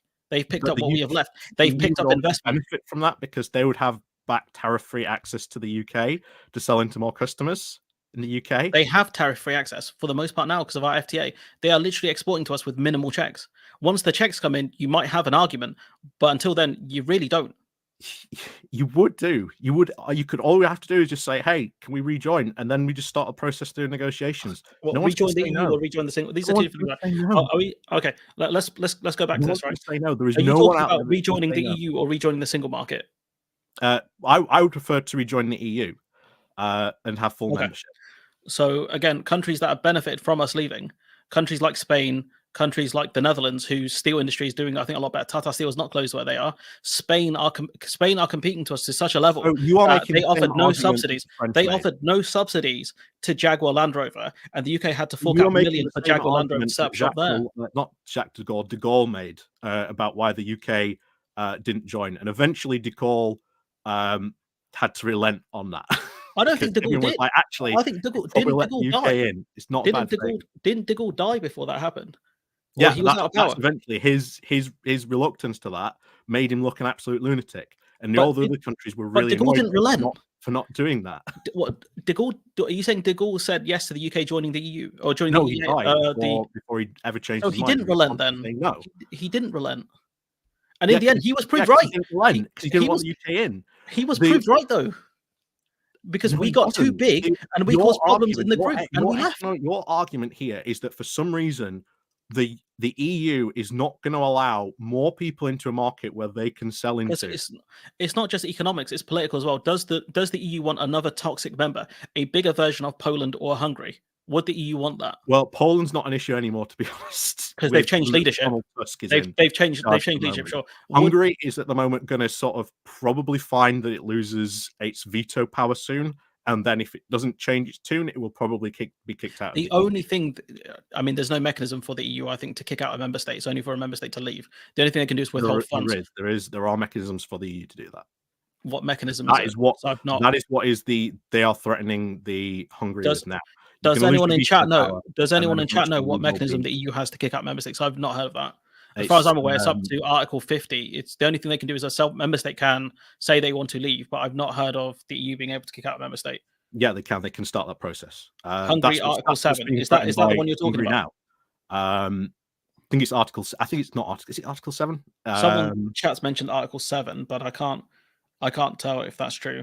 Roshin put in a super chat saying Furing said the EU is concentrating on sending members over a member that has left. The EU has moved on from Brexit, and that's based on what Furing has said. That is true. It's moved on from Brexit. But if we are serious about rejoining, which we do when we want to campaign for,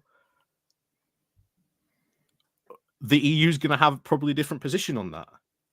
But again, you're going to have to convince all of the member states to let us back in. I mean, if anything, the only real argument you have is joining the single market is more difficult than joining the EU fully. Say no, but it's a political argument, yes, on nothing as well. They've done better from Brexit, but they're not going to say no. But the EU member states are talking about, the commissioners are looking at saying, we're looking to the future, we're looking to new member states, not old members, which is clearly talking about and the UK. One of the big movements evidence in Europe right there. is that the EU should include all EU countries. That includes the UK. There is an ideological alignment for the UK to be in from a lot of these people who have pro-EU ideological alignment. They are not going to say no. I mean, sure, but again, they're talking about the UK having to change fundamentally, like a lot. Like we still have to get past the Copenhagen criteria, which the UK has no chance of unless we make fundamental changes, which Sama said he's not going to do. Things like PR, proportional representation, amongst other things. So again, like you're talking about a very long process. Negotiations. I mean, we might be able to rejoin. No, we have to pass the Copenhagen criteria. Like we will have to. They won't let a member ascend unless they meet the criteria. They want to see things like bipartisan support for joining the EU, which I don't know when that could happen. That could be about 10 years away at best. But point being is like the idea that us just rejoining the single market by asking the EU to let us back in, that's not reality based on the evidence that I've kind of provided. It is. Your evidence is just they're not going to let us rejoin because they're currently not focused on the UK. The UK. My evidence is on the single market. It would require the EU member states. We want to rejoin. Then I think at that point the EU. My evidence to start thinking about. My evidence is we'd have to require the consent of all EU member states and EFTA countries, some of which have said no straight up. So they haven't. None of them. Literally, if we went for full Norway have said it again. They're not going to say okay. No. I've said joining the single market and then not about joining the EU fully. Like I mentioned the single market specifically there. About joining the EU, I mean, again, that'll be up to the member states, and we don't know. You're right. We are, to an extent, we don't know what their stance is, but we don't know if we'll even be able to convince British people to accept the euro, for example. That's going to be another tricky one. That's going to be negotiable. The idea that we'd have to accept the euro, I'd like to accept the euro, but that's negotiable. Because are you going to tell Denmark they have to accept the euro? Like, it's a bit different back then compared to now. No, it's not. No, it's not. It kind of is. The EU forced the euro on Denmark. Again, like what year did Denmark join the EU? That exception? Because they allowed us to have a referendum on it, so that might happen again in negotiations. They're not going to negotiate. Why would they negotiate with a member state? Doesn't make any sense. Norway joined in '94. We had a referendum in. Sorry, Denmark, not Norway. Denmark. No, yeah, Denmark joined the EU in around 1994. Yeah, but it doesn't use the euro. Are you going to say that Norway has to be forced to use that Denmark has to be forced to use the euro? I didn't. Norway's an existing member, so it doesn't make sense for them to try that. But I'm saying for a new member, which will be a new member, that's the point. Yeah, and that means there's room to negotiate on the euro. So we're going to apply to join this group that predominantly uses the euro, and we're going to try and pretend we're a person who's not going to cause a lot of trouble. And we're going to say fundamentally, we're not going to accept your currency. It's not the biggest loss in the world if we lose the pound and we pick up the euro. But again, you're going to have to convince that stuff. I think there are benefits if you listen to people like Stephanie Kelton on controlling your own currency. But again, you're going to have to convince the British public to accept the euro. And as Roshan points out, like Denmark is an EU member state. Like they're not going to be able to. They're not going to force it, and they're not going to be able to anyways, even if they wanted to. So again, like I was saying, for a new member state, which is the point. Yeah, and the UK negotiators are going to go, well, you're saying we have to accept the euro, but there's a couple of other EU countries that don't have the euro. Why do we have to accept it? And the EU can say, okay, we're taking our football and buy. Like again, like they're not just going to take the football home away from that. They literally can. If they want happen. to, they can, because again, we're the ones who benefit from it. In a negotiation state where there's lots of stuff going to be negotiated, they're not just going to take their bat and ball home over that. So, again, like you're going to say, we're not going to join the euro straight up. You're assuming a world where we've got proportional representation and the other changes we want. That's fine. But again, it's a bit of a British exceptional argument, but okay, whatever. We're not going to accept the euro. Not a British exception. Freedom of movement. Are we going to? The EU and the UK are going to negotiate, and there's going to be exceptions. And you think they're going to relent on the euro, which is one of their biggest ones? Yeah, I think they might do. Okay. Apparently, another one is you have to keep your deficit below 3%, which would be a tough one. Again, don't think that's necessarily going to happen either. When there are again other EU countries that. But again, like this is for a new member applying. Like this is for there a new are a member. lot of exceptions the EU sort of will insist to, but would probably say, well, actually. So our negotiations are going to go. We're not accepting the euro. Our deficit is not going to run below 3%. We might have when we come to negotiations. We might have proportional representation, but again, like if you're not going to give anything, if you're barely giving anything, what do we have to offer the EU then in that situation? So we will be fully sort of joining the EU. We will sort of be following their rules and regulations. We'll be sort of part of the rules and regulations for the most part, I think. Because we want to trade with them, we have to follow their rules. Adding to sort of their security agreement, because we have very sort of good security services. I mean, our army's fucked and our navy's fucked, so we won't be offering realign with them on security agreements in sort of the I forget what the European I can't remember what it's called now. The European sort of security agency, just sort of database and profile. That's going to sort of be very good. There's a ton of stuff that the EU would sort of benefit from and get. So they have NATO. So, in terms of security agreements, do they want to deal with a country that our Navy ships literally crashed into each other the other day? That's not an issue. I mean, our military and Navy have been hollowed out. That's not an issue for the EU. The EU is not a defensive alliance yet. So we're going to do a defense agreement with a country when our army and our Navy are pretty fucked. And the EU are looking at rearming. Like that's something they're doing actively, and they've got procurement agreements with each other, and they're benefiting from that. Yeah, and the EU would probably benefit from that as well, because we probably buy a lot of weapons and equipment from the EU. But we're already buying. We can already buy weapons from them. Like what difference does it make? We're already doing that. Yeah, and we could probably buy, and we'd probably be a better customer for them if we were inside the EU and customs union as well. If maybe the case, we'd also be a bigger competitor to their current sellers, though, because again, Britain does make a load of decent weapons. We'd also be a competitor for their domestic producers. It's not the biggest issue. Like being competitors in certain areas is not really a big issue. So if you're a country in the EU like Italy, which I think Italy does produce a decent amount of weapons, and you're thinking, right, we let the UK back in, they're going to sell a lot more guns, and we're going to not be able to sell as many guns. I don't really like that as such. That's not an issue. So competition is not an issue. No.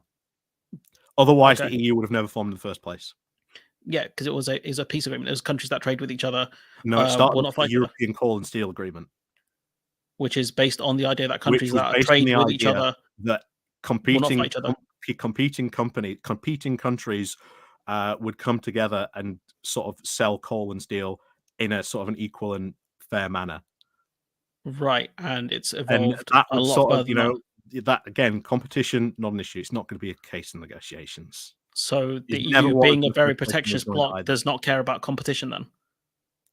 Yeah, because we'd be inside the bloc. So we'd be again, like if we wanted to join, we'd be competing with what exists there already, which they're not going to be happy about. Some of the producers are not going to be happy about. It's not going to be an issue. So these companies won't care. It's not an issue because the companies aren't the government. And you think they're not going to lobby the government? You don't think they're going to say, like, look, guys, we employ hundreds of people here and we manufacture all of these goods. If you allow this other country in who also manufactures goods, and you say, we can get rid of complete all tariffs from one of our sort of biggest. There is no tariffs, though. What we have an FTA on most of this stuff. Like there is no tariffs on cars. There is one they were looking at putting in, but I don't know if the EU have delayed that one. Someone in chat can let me know. Electric cars coming in soon as well. Do you know they want to? The German car manufacturer go, oh, that's actually quite a good place. But do you know what else they've said? A lot of cars if we get rid of these. Do you know what else they've said? They want to protect the EU as an organization. They're happy with where it is now. That's what they've said. The whole argument that Brexit has made is the German car industry won't have the UK being out of it. But they said, "Cool, see ya." Yeah, That's and they were fine with it. But they're also going to be probably fine if we're back in it, and they can sort of sell more easily to the UK. Pretty indifferent. Where are we going to buy the cars from if we're not buying BMWs and stuff from Germany, Italy, and Spain? Where else are we going to buy the cars from? From them. From because we'll be EU countries. The union, it'll be easier for them to sell to each other. It's already fairly easy for them to sell. They literally manufacture the cars for the most part over there and sell it to us. Easy as it was. It'll be a bit easier. Like, I don't think this is an issue where they're going to go to bat and say, we desperately need the UK and the EU for this. This is added. Sorry? Considering the amount of paperwork and cost this is added.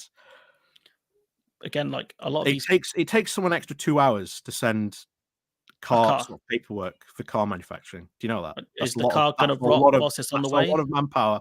That's a lot of cost suddenly. And who do you think pays the end cost? 2 hours of paperwork. That's a lot of time. Who pays the end cost? Can suddenly disappear like that once we're back in the single market customs union. Germany will go, hell yes, we've got a lot of cars to now sell. They've literally not said that though, because they don't care. Because they know we're going to buy the cars regardless, and the end consumer is going to pay for the cost of it, so they don't care. If that was the case, that the German car makers were like, "Oh right, you know what? We need to keep the UK in the single market," they would have made a bigger fuss. Sorry.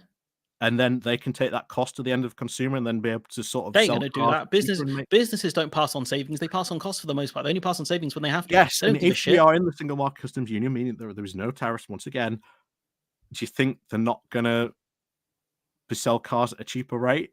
No, not unless they have to. Not unless they have to compete. But again, like they don't see us as a big fish. We're not a big dog. It's not. You're making a big deal about competition, but it's really not a big issue considering the fact that you've got right now Ukraine probably looking at joining. Right. Competition does not seem to really be an issue. What are Ukraine going to sell into the EU? Probably a lot of grain. Okay, and Poland right now are not happy about that, and that's something they're making a big deal of already. The previous government was. New one isn't. The new one's barely had any time to do anything.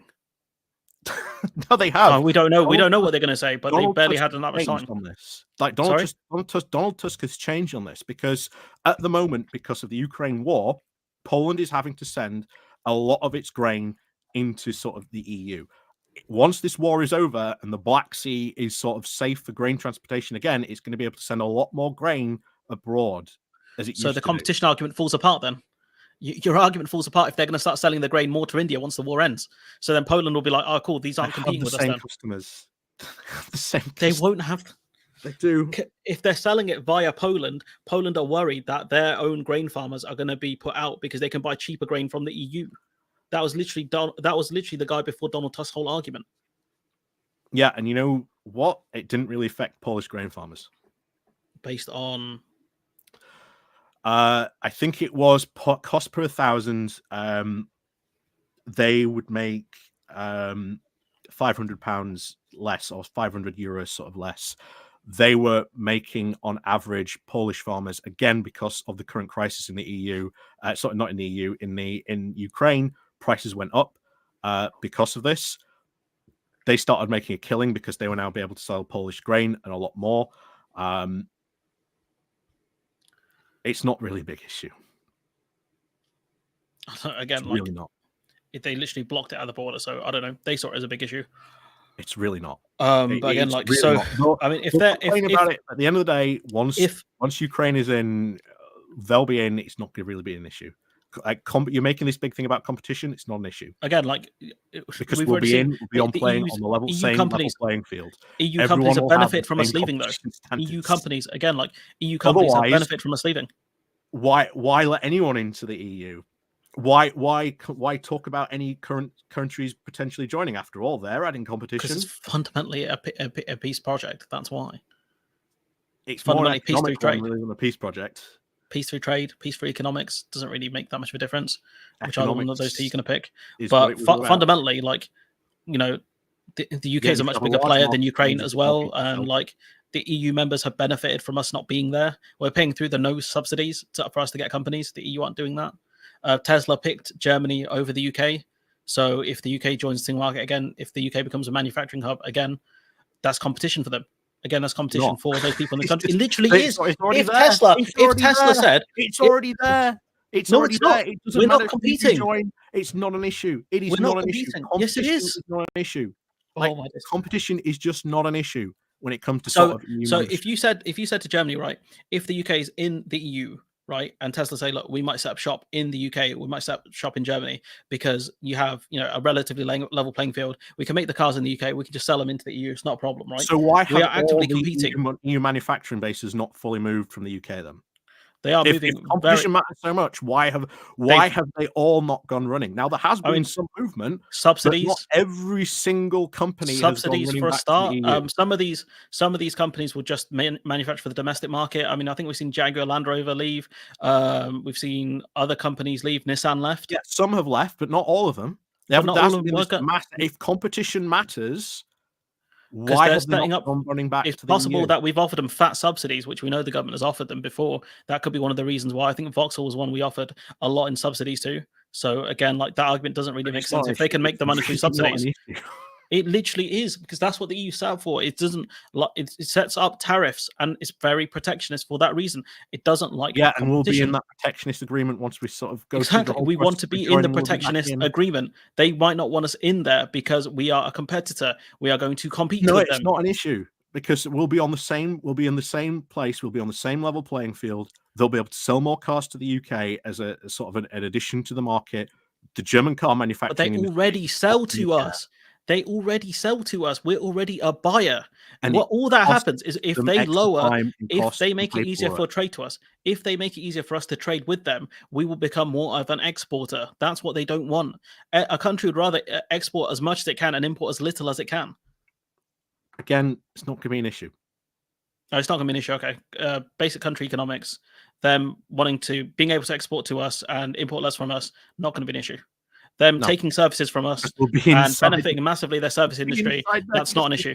Single market. It's not What? going to be an issue. We'll be inside it. No, but that's the point, though. We're not going to. If we're looking to join it, these are the considerations they're going to have. And again, like with the single market stuff, we've already covered most of it. It's going to be a consideration, but it's not going to be like the biggest issue. So they're going to say, "Oh, I'm very concerned about this. However, it's not a problem." No, it's not an issue. All right, it's fair. It's not an issue. Fine. Basic economics, not an issue. That's fine.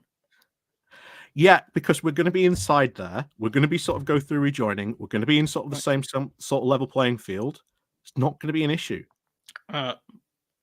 So we're going to consider join. They're going to look at this and say, "Psych, we're not that concerned." It's not going to be an issue. This whole competition agreement is just not an issue. Okay. Otherwise, they're not worried about us competing with them. Okay. Yeah, competition happens anyway. Like competition happens anyway, regardless. So for the EU, that has us as an export market. It's just going to be exactly the same thing. No, it's not. It'll be more competition because we can export more. Because we've changed where we are, it does not change it. It literally does, though, because we can export more easily to them. Yes, it does. The same thing. No. Okay, look, for us to export meat, right? For example, cows, beef, right? How difficult is it to get through the Dover-Calais crossing? Well, we've got to go through all the sort of paperwork. There'll be vet and health checks, rules of origin checks as well to see where it's come from, depending sort of how that meat is sort of processed. That adds a lot of time and cost to sort of the product. Okay, so what happens when we rejoin the single market in the customs union? Those checks go. So if you're a farmer in France and you realize you've got to compete with British farmers, they've got all this paperwork in the way. You can sell more stuff. If the UK looks at rejoining, you're going to have to compete with more people. It changes everything. Then the EU should just never expand. No, but that's not because the point, it's expanded too far. You cannot have any more people because that's how they're going to look at us. They look at us as major. They look at us. Do you know why? Do you know why they don't? They haven't offered us. What's it called? They've only offered a dynamic alignment deal. Do you know why? Because compared to the equivalency agreements when we were leaving. No. Do you know why they haven't offered us an equivalency deal like they offered New Zealand? Because they see us as a major player and they don't want us to diverge in certain areas.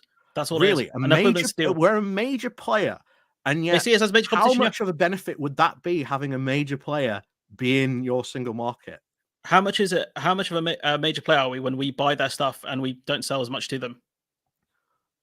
Again, they would be fine with that. They would. They are fine with it. They are literally fine with it. That's why they're not tweaking the TCA. There's no argument for us to not allow him because that trade would still happen. Bro, please listen to what I'm saying. I've said this about 4 times. No. We are importing. Not an argument. We import a lot from the EU. It is not going to be an issue. It literally. We are importing a lot from the EU. It's really not. Well, are we importing? We are importing it still. Why was it an issue when we were in the single market customs union? What? Why wasn't it an issue sort of in, I don't know, 2020? What, during the transitional period? Yeah, because after all, that was competition. Because they were happy to set out a standard so then their traders can continue trading and look for alternative supply chains. And what they didn't want was something abrupt change. Why then? Okay, if that was the fine point then, why then was an issue in 2014? Because we were a member back then. Yes, and we're going to be a member again. It's not going to be an issue. We are competing with them. That's the problem. That's the difference. I don't know how you're not getting it. Like, we are a competitor with them. An issue because it's nothing. This idea that it's going to be an issue is just pointless. It's not going to be an issue. The companies and businesses are going to be fine because they're going to be like, great. There's this extra now market and an extra addition to the market. We can now. They've taken so much. They've taken, bro. Like, people are leaving. Yes, manufacturers have left. Manufacturers have left. Farmers have left. Farming companies, agricultural companies have left. Services have left. They are taking that from us. Regardless whether we are in or out. They have literally left. Competition still happens. Please listen, yeah. They have taken this stuff from us, right? And they are still exporting stuff from us. They're still exporting stuff to us. Stop trading with the UK completely then. If competition matters so much, why just not stop trading completely? Because they're happy to sell stuff to us. That's the point. That's how you make money. But you said, okay, we make money. Why they make money? Is that going to change if we join the EU again? Because we'll be selling more to them. They don't want us to sell more to them. They want us to buy more. They don't want us to sell more. That's the point. That's still going to happen. That is still going to happen. How is that happening when services and manufacturing are leaving the UK? We are selling less. Because when you count in inflation, UK exports to the EU are going down or staying stagnant at best. Because of the difficulty of selling it, and it's because of the customs paperwork. And the problems at the border. We're still importing from them, correct? Yeah, and soon those tariffs are going to get, and those tariffs are on. Those export checks are coming in. The paperwork has come in. The physical checks come in from April. That's where you get something interesting. Just as we saw UK companies go, yeah, it's too burdensome now to sort of trade with the EU. With the EU, we're going to sort of give up and lose 30-40% of our business. You don't think EU companies are going to just go, yeah, we're going to do the same? That's where it gets interesting. That's where potentially they could say, look, it's a problem. Or they could say, okay, we're just going to stop selling to the UK, just like they did last year when we had a vegetable shortage, peppers, tomatoes, all that stuff. They said, okay, we're not going to sell to the UK. We'll sell elsewhere. And that's what they did. That's why we had a pepper shortage. I know, because I was there. I was distraught. Competition? Exactly. They have buyers. They have buyers. They have buyers elsewhere. That's why. Yes, you're going to get more buyers when you join the. When no, the not UK more buyers. Joins, please, the UK bro. will buy bro, more. You're literally listening to one sentence in one word in every sentence. People to buy in your single market. When there was a shortage, enlarging a market is not a bad thing. When there was a shortage, this is not an issue. It is an issue because it's competition. It is an issue because they see us as competition. They don't want us in. Oh my! Again, like they. Who is saying this is a problem? Which name me an EU politician that is saying that this competition issue is a problem? That's why they mentioned they don't want to give us dynamic alignment. I mean, that's why they mentioned they don't want to give us equivalency, dynamic alignment, because we are a big power. Gets dynamic alignment. Sorry? What if Keir Starmer goes and gets dynamic alignment? It's possible he could have got it, but I don't know if that's still on the table because the whole reason the EU offered that was over Northern Ireland. And for the most part, I think they think the Northern Ireland issue has been solved. What if they do that and we get dynamic alignment? I don't think that's on the table because it was there mainly for Northern Ireland. It wasn't there for economic reasons. It was there for political reasons. Okay, let's say Starmer does this and says, hey, EU, we would like dynamic alignment because of the issue with Northern Ireland. It's going to be easier for us. It's going to be easy for you. Everyone benefits. Right. Why? It's not a problem. It literally, really not a problem. Did you not listen to what, bro? Please, because it's not a problem. If we were to rejoin Northern Ireland, the French farmers get more people to sell to in the UK. They can Competition already is sell not a to problem us. because the EU market is big enough So to be able to accept the French UK. consumers, right, who have had to replace British goods with other countries' You goods, are right? doing a reverse Brexit argument. You know I'm that. not doing a reverse Brexit argument. I'm literally not. You're using the we need them more than they need us. That's Really? the argument you're using. No, I'm not. I'm You're saying that saying they we need us. We're need big the player. EU. We're big dog. Woof, woof. We need to That's what be you're in saying. the EU. You are saying that we don't need the EU. No, I'm saying they don't need us. Competition. I'm telling you, they don't need us. That's what I'm telling you because they And have it's us a at arm's Brexit length. argument you're They are also exporting to making in many no. I'm ways. saying if anything, I'm using the opposite of the Brexit argument. They said they need us more than we need them. I'm telling you, they don't need us. I'm telling you that They would be fine if we joined because it's they as don't you said, care. They're competition is not an indifferent. issue because They we'd are have more indifferent people to to us. sell to. Why is having more people They to have sell us to to and sell being to. able to make more money They have an us. issue? They have us to sell to. They are selling to us. It's not. We're going around in circles now because Because they are I selling. keep on telling you. No, I keep on telling you that this is just not an issue. That expanding a market is not going to be an issue for businesses and companies because they're going to have more people to sell to. Are they? Have they You stopped are not selling to us? making a clear. You're not saying anything why that's an issue. Okay. Have they stopped selling to us? No. Okay, so they're still selling to us, right?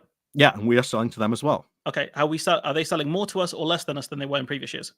Probably more to us than we were before. Okay, are we selling more to them or less than them in previous years? Probably going to end up being less. Okay, so they're selling to us still, right? They're still making money from us. We're making less money from them. All of the shellfish that we used to export to the EU, that's been taken over by Croatian fishermen. So they haven't really lost that much. So again, what have they lost from this? We would join the market. Right. They would have a larger market to sell to. They already have that. They'll be able to sell to. They already have this large market to sell to. You've already admitted that once this paperwork kicks in, we've already seen what happens when it comes in on the UK side. It's probably going to happen on the EU side as well. Okay. EU company is going to say, "Oh, great, tariff-free access to the UK. Come on in." Or they could say the UK is too much of a pain to sell to. We're going to go elsewhere, which is literally what they have done through this whole thing. Yeah, they've sold to other countries. One of the sausage makers in Germany, they used to import used to get their pork from the UK, right? Do you know what they did? They bought the pork from Danish farmers. To get pork from elsewhere. Yeah, from Denmark, right? So they haven't struggled without us, not that much. And that was they'll find elsewhere to the UK. That sausage maker is not going to say no to selling more sausages in the UK. And again, this is not an issue. But again, they've already found customers. Like if they can expand, I'm sure they'll think it's great. But they're going to be very indifferent to us joining because again, they already sell stuff to us. And if it's the case that the UK is a lock-off market and it's not worth their time, they're going to say, "Fine, we'll look elsewhere." Because you know what, we've got a big market. Do you know who has a bigger one? The EU have a bigger market than us. An issue. Why is having more people to sell to with tariff-free access an issue? Because it depends what we do when we join. That's the problem. If we're not worth it, they're not going to let us join. They already have us as a market. They don't care. How on earth did we operate when we're an EU customer? There's been all this terrible competition. Because we were a member state. They wanted us in. That's the difference. We are a competitor now. They see us as a third country. They see us as a third country. So when we look to join, they're going to look at us as a third country trying to join it. That's the difference. Why is that an issue again? Oh, competition. Sorry, but again, it's not an issue. Because they're going to look at their domestic market. They're going to look at what they produce. They're going to look at what they produce. They're going to look at what the UK produces. And they say, look, at the moment, right now, this is what's employing people in this country, right? Say, for example, Germany's cars, right? And they think, look, we let the UK join. They might start producing more cars. We don't really want that. We're happy to sell our cars to them. We don't want to buy any cars from them. Done deal. That's one of the reasons why Spain wanted the tariff exemption to stay. Not because they thought the UK is going to sell more cars to us. It's because they're selling cars to the UK and they don't want to face the tariff. That's it. But have they pushed for it that hard? Not really. They said, we don't want it. They're not saying, no, fucking hell, you stop doing this shit. That's it. Well, they're indifferent towards us because they're still selling stuff to us. We're not a big dog. We're not the United States. We are a big player. We are buying stuff from them. We are a very middling economy. Exactly. So again, like, why are they going to say no to be able to sell more stuff to the UK? Because they're already selling it. But there will be no tariffs. That's a benefit. That is a massive benefit to businesses. It is not an issue. It is true, but are we going to stop buying food from the EU? Is that what's going to happen? No, we're not going to stop buying from stuff from the EU. So who's going to pay the cost? The consumer. I don't think it'll make that much of a difference to trade for them. Yeah, it won't make a difference. If we were to rejoin, it's not an issue. We are still probably, if anything, trade will probably increase. So with these import checks coming in, do you think we're going to stop buying food from the EU? No, it's going to make things more difficult. But are we going to keep buying food from them? Yeah, but it'll be more difficult, and it will Are we probably going to keep cost buying more. goods from them? Yeah, and it will cost more because of Okay, and the who's paying that checks. cost? It's going to be increased because of the cost and checks. And who's going to be paying for that? That eventually that's going to be sort of passed on to the end consumer. So But if it's you not are that a company and you remove those tariffs, well, all of a sudden now you can sell more products into the UK because now you don't have to pay all the extra costs of the tariffs. I mean, you're not paying anything though. How is this Again, difficult? like they're not paying. The business aren't paying the cost. Again, Not this really. is It's not the an consumer. issue. This is And not it's not an issue. It is, bro. Like I don't know, man. I'm gonna have to name you. This is not an issue, man. At this point, because this is comical. But No, you're the one that's not getting it because it's not an issue. Why is it an issue if a business wants to sell more into the UK and is selling, let's say, they're 25 things a year to the UK and they're is making already selling it to us. £10,000? There's no. It's not going to make a ton of If difference. They're those already tariff selling it to barriers us. removed, that means that maybe those 25 things it sells go up because now it doesn't have to spend so much money into sort of the paperwork, the cost of the logistics that has increased because of that. Why are these companies going to say no? I mean, you haven't explained that. You really haven't. why are they not going to say no? Because again, we might be exporting. We might be making similar things to what they're making. That's one of the reasons they might say no. Now. What? Shock horror. What? We do now in many ways. But It's again, just we face the barriers. Like that's the point. Yeah, and why, if we remove these barriers, nothing's going to change. Because we can issue. export It's more. Really That's what not an issue, bro. I'm not going to lie yet. You know, like this has been really just wow. Because again, like if we make similar products to what these companies are making and we can export more into the EU, we're competing with that company. That's all it is. It's not hard. It's basic economics. So if there's a company in Denmark and there's a company in Germany that make the same products, they Right. have issues of competition, right? Yeah. Okay. Why are these companies not screaming to the wells? Oh no, we'll hold this competition. Because and say for example, right, if a company in the UK, a third company was going to come in, and they could stop that. Do you not think they're going to say, "Look, big man, we don't want that third country coming in," because they suddenly have all the UK to sell to as well, and the UK has all of the EU to sell to? We're going to be competing with these companies. That's the point. Yeah, that's not an issue. Competition happens in a market. But do you think they want added competition? That's the question. Competition happened when we're in the EU. Bro, what I'm saying to you is they have No, the UK already. We're on lock. We're free. The UK are free. Like, they are selling. Economically illiterate. That's literally not what I've said. That's a nice straw man. You've just knocked down a very beautiful straw man. No, thank you for your are saying that it's somehow that if we were to rejoin the EU, these companies are going to say, "Oh no, all this competition." That's literally not what I've said. That is literally not what I've said. That is what you are saying. Please someone play this back right. Please someone play this back right. What I'm saying to you is they're not going to be happy about it, and they might lobby their governments. The countries that are involved in this stuff, they might look at it and say, look, the UK is going to sell these things. We make these things. We might not want the UK in because we've picked up the business from what they have left.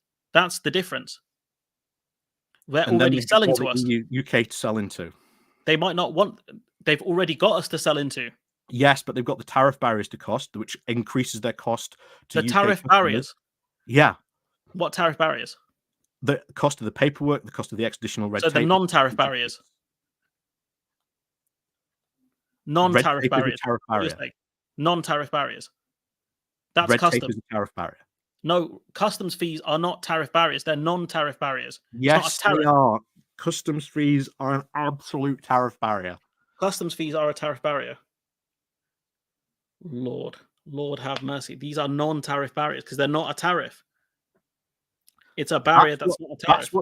That was what businesses would. Sorry, I'm low. If they pay customs fees, that is a cost to them. That is a cost to the business. Okay, and that's a tariff barrier. Is that what you're saying? To them. So you're saying a 25% tariff is a tariff barrier, right? It's a tariff barrier. So how can paperwork also be a tariff barrier? Because there's an additional cost to that. So it's a non-tariff barrier. It's not a tariff, but it is a barrier. To get through that barrier, okay, that paperwork costs money. It doesn't cost nothing. Is it how is it a tariff? It's a because having to pay at least maybe an extra 40, 80 euros a load. Okay, but how is that a tariff? It's a non-tariff barrier. because It it's is not a tariff tariff. that That is a doesn't pay barrier. more to export. My man, please follow Dr. Anna Jozeska on Twitter, please. My man, please. Like you'll get educated beyond belief because she's a trade expert. You've got there's a few others on there. I can send you links if you want, but these are non-tariff barriers. So literally what they are. Like this is just insane. So I don't know. Like you're saying the UK can rejoin the single market. I've said that that's not true, and I've cited evidence to that effect. You've said, well, no, you haven't. You haven't. I've literally cited. No? I've literally cited Who's saying countries. no? I've Who in the literally EU cited saying no? evidence to say like You countries have haven't tried said to that. join the single You're just market. saying they're So not paying again, attention Doctor to us. Doctor If we said Svendrup, we wanted Doctor to rejoin Svendrup the said, EU, you don't think the EU would probably have to give that serious consideration if we said we wanted to join the EU? You don't think they'd have to say, "Oh, we have to sort of pay attention to the UK"? they now? could say, pass the Copenhagen criteria, make the necessary political changes, and we can discuss. No, that would be negotiations. That would take place in the negotiations. So you're saying the Copenhagen criteria is negotiable? Yeah. Okay. So when are you disregarding what Dr. Svendrup said when he said about Central and Eastern European countries asked if they could join the EEA first? The EFTA countries didn't want them to do that, and they didn't do that. Are you disregarding what Svendrup has said, or? And they ended up joining the European Union. Yeah, they didn't join the single market via an expansion. They joined the EU instead. Yeah, it's literally what he's saying. So you're saying we can join the single market. Svendrup has said no, like the UK can't do that. Probably asking might be a fair ask to the EU at some point, but I would prefer full membership. Okay, so we asked the EU. EFTA countries have already said no. No, they haven't. Norway would not say no. Norway will not say no. You've got no evidence that. I've already shown you that they're not happy with us joining EFTA. You've literally cited a book from 2016. I've cited evidence from 2020 because it's outdated. How many prime ministers have Norway had since then? How many prime ministers have Norway had since then? How many prime ministers have Norway had since then? 2, I think. It's more than 2. I believe it's more than 2. So do you not think Norway's position has changed on that since their prime minister's changed? Their priorities have changed. We've seen massive political change in Europe. I think they would be fine to have an EFTA because it would give them more power to negotiate with the EU. When apparently Erna Solberg was clearly horrified when Boris Johnson suggested joining EFTA. That doesn't change your mind on that. She doesn't want us to join EFTA. Is that fine? When the other EU member states were reluctant for us to join the single market, especially if we want to join the customs union as well. Are you happy with that? I guess that's not an issue as well. I think if the UK had a serious Brexit position of we don't want to be part of the EU politically, we just want to be part of it economically, I think the EU would have been fine with that. We don't have that though. We are where we are. We are where we are. I can't remember the English saying for it. That was a good one, but we are where we are. We didn't have a serious Brexit. We didn't have serious anything back then. The Labour Party was a bit of a joke. The Tory Party was, not just a clown; it was the entire circus. So we can't have serious nothing with the EU. Rejoining is pointless. Then I've never said that. I've never said that. Sounds like it. Again, it's another again. I've talked about the Copenhagen criteria. I've talked about all of the things the UK will have to do to gain extension. Negotiable. You could think it's negotiable. Really? I don't think Denmark to accept the euro then. Again, like Denmark was already a member state, but it's the Copenhagen criteria, and you don't want any more opt-outs, and you've got people like Vostad saying that now we've got to sort of look around. Was he an MEP? He's an MEP. Is he in charge of a member state? Are you really going to sort of force Denmark into the euro? Again, it's an existing member state. Are you going to force Romania into the euro as well? I believe the Romania joined more recently. I think they're going to try and get them to do that. But again, it's more difficult when they become a member state. That's why they're going to try and enforce it, I think, more earlier on, especially with the UK being the size that we are. But again, the Copenhagen criteria, stable political institutions, guarantee of human rights, rule of law, economic stability, robust market rules. Looking a bit sus, especially if we're going to deregulate Solvency II, which I think Rachel Reeves has talked about. Again, not really that great. Yeah, do an EU alignment bill. Not an issue. An EU alignment bill. Yeah, so Labour are going to do an EU alignment bill on services. If we were to rejoin the EU, we would just go, okay, let's do an EU alignment bill. Done. Again, we're going to have to do that, I think, much earlier on than before we join. We'd have to do that before we would gain ascension, because we'd have to make sure our rules are there in place. Have to go through that, because that would be part of the negotiation process, and that stuff we'd have to do to rejoin. But again, kind of going back to I think the key points, which is Erna Solberg was horrified of the idea of Boris Johnson gate crashing after. That'd be the UK joining after. They've said previously they don't want us to join. They don't want us to join. What the UK was asking or what it seemed to want at the time. Sorry? The full quote of that is she said that she didn't necessarily understand that it would be sort of suitable for what the UK was asking for at the time. That's what Erna Solberg said at the time. Yeah. Because that was not in response to UK just joining that. That was the Norway plus deal that was being talked about. Okay, and with kind of EFTA countries being reluctant for us to join the single market, especially if we're going to join the customs union, is that not an issue as well? It's not an issue. I think they would let us join. There is no serious argument from any of these countries that if we said we wanted to join, they would not say no. Do you know when de Gaulle stopped us joining the precursor to the EU, right? What was his argument against it? The whole argument was that the UK was a bad sort of economy, that it wasn't really sort of going to sort of play by the rules, that it would sort of destroy Europe internally. It sort of wanted sort of more control than it should have. Eventually, what happened was de Gaulle became a very lone voice in the wilderness, and people were very frustrated by not letting by other people in Europe were not frustrated by his reluctance to let the UK join. It was like, say, once he died, France changed its tune. Even French politicians were like, there is no reason not to let the UK join de Gaulle. Again, like all it takes is one politician to say no. That's one of the key problems with, especially with your single market. So with us joining the EU, that's very difficult. There can't be any. Again, like I've not said that. I said I've literally not said that. Again, you're not listening. Like you're acting like I'm a Brexiteer here when I voted Remain. And you're making a lot of very similar arguments. Not really. I think my key argument is that we need the EU way more than they need us, so they're going to look at it from that angle, which is literally what I've said. Why are they not going to allow us to rejoin then? Competition again. There's the competition angle. There's the fact that we're not politically. Politically, does the majority of people in Britain want to join the EU? That's a problem. Are we going to accept the 4 freedoms? By that point, are we going to accept the 4 freedoms? That's going to be another problem. The fact that we are quite politically unstable. I mean, polls can change. That's going to be another problem. Now, we would accept freedom of movement. And again, has there been much campaigning on that? Because again, polls can change, especially when you've got Nigel Farage saying you've got the you can have all of Romania. There's a lot of pro-EU movements out there that are campaigning hard on that right now.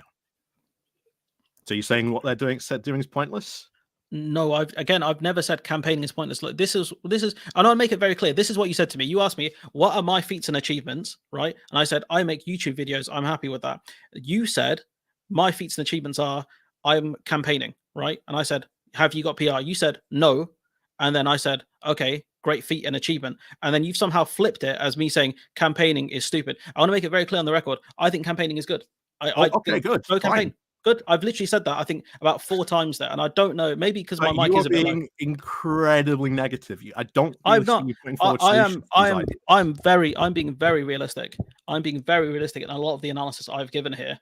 I'm not sure. I don't think you are. I don't think you're relying on the fact that I don't think Norway would say no, because there's no evidence that they would say no.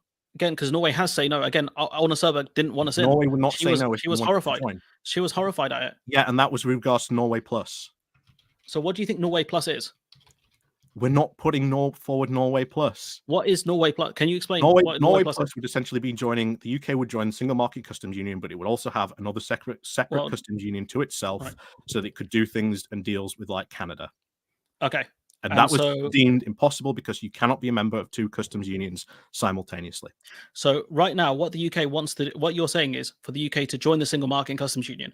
Who is going to have the enforcement mechanism for that when if the UK breaks the rules or if there's any disputes? That will be the EU and the EU court that they have. Do you know who oversees disputes between the EU and the EFTA countries? That would be the EU court, I believe. It's the EFTA courts. They have to have their own court about enforcement and mechanisms and things like that. So again, there would have to be another kind of mechanism for that. Sorry? Because now that we've got to follow their rules and regulations in there. Why are Norway going to say no? I think you're being very doomer and negative about it. Again, I've literally made this point before. They are exporting to us fine. They don't want to import more. That's the point. Countries and they generally want to export more and import less. Competition is not an issue. But competition is not an issue. Enlarging your market is not an issue. So, like, you think these If you countries, are a business and you can sell more to more people, are you going to not do that? if you're a business who has to compete more with, if you're a business that predominantly has to deal with certain goods, and you allow a country in that manufactures those goods, and they have multiple exports of those goods, you will have to compete with those goods. There are 27 countries doing the exact same thing. Competition happens now with right in the single market. You are basically saying that there should be no single market because of competition. Literally, again, not what I've said. These countries are going to look at what the UK produces. No, again, you've strawmanned me. I think this is the third time. You're saying that competition is such an issue. I'm saying, are you saying competition is no issue whatsoever? Yeah, I'm saying that competition will not be an issue if we rejoin. So why is the EU such a protectionist bloc if competition is so great? Why do they have such high tariffs for countries not inside the EU, not inside the single market? They want people inside their market for Europe to sort of trade within itself. And they also want to protect their domestic industries, right? They want to protect their domestic industries. Yes. Okay, so what happens when you add much more competition? Industry within the single market. Again, they're going to look at us as a third country. Look, I'm talking about an issue. Process. It's really not an issue. Oh my! If we're looking at the process to join, right, and they're looking at us saying, "Look, this is what the UK strengths are, right? These are the things they export." Do you not think they're going to be like, okay, the UK exports these things, a lot of agricultural goods and whatever, right? We produce a lot of agricultural goods. We are now going to have to compete with those exporters. There's a heck of a lot more agricultural goods than we do. Say again? The EU produces as a whole a lot more agricultural goods than we do. Sure, and they're going to have to compete with. Is that not competition within the internal market? Again, like, it's not. They're adding a third country in. This is the point. Like, they're adding an extra competitor in. They're going to have to look at the strengths of us as a competitor. That's the main point. That is not. And again, my key point being is that they have us as an export market. They don't want us to. They don't want us to export more. At the moment, you've got the rules and checks coming in, which are going to act as obstacles and barriers to trading. That's the key question mark, because again, these EU companies can say the UK is not worth it for us to sell to. We will look elsewhere, which is what they've already been doing. They've already seen the UK as not being worth it. So they would not sell to the UK if we rejoin them. They probably will sell to us, but again, it's not on their radar. It's not that big a deal. They don't care. That's why if the UK rejoin, they might see us as competition, but they might not care. It's not an issue. It's not an issue. Okay, cool. No. Not an issue. Anyway, Copenhagen criteria, not an issue. Joining the euro, not an issue. Negotiable. Making political changes, not an issue. That's negotiable. None of these things are an issue. So what are issues then? Which ones are issues? It's just the negotiations itself, and it depends what happens in those negotiations. The UK is probably going to change within the next 10 years. Like I say, we might have PR within the next 10 years. I've not said that. I don't think we'll have PR in the next 10 years. We might do. Based on what? Don't know. But again, if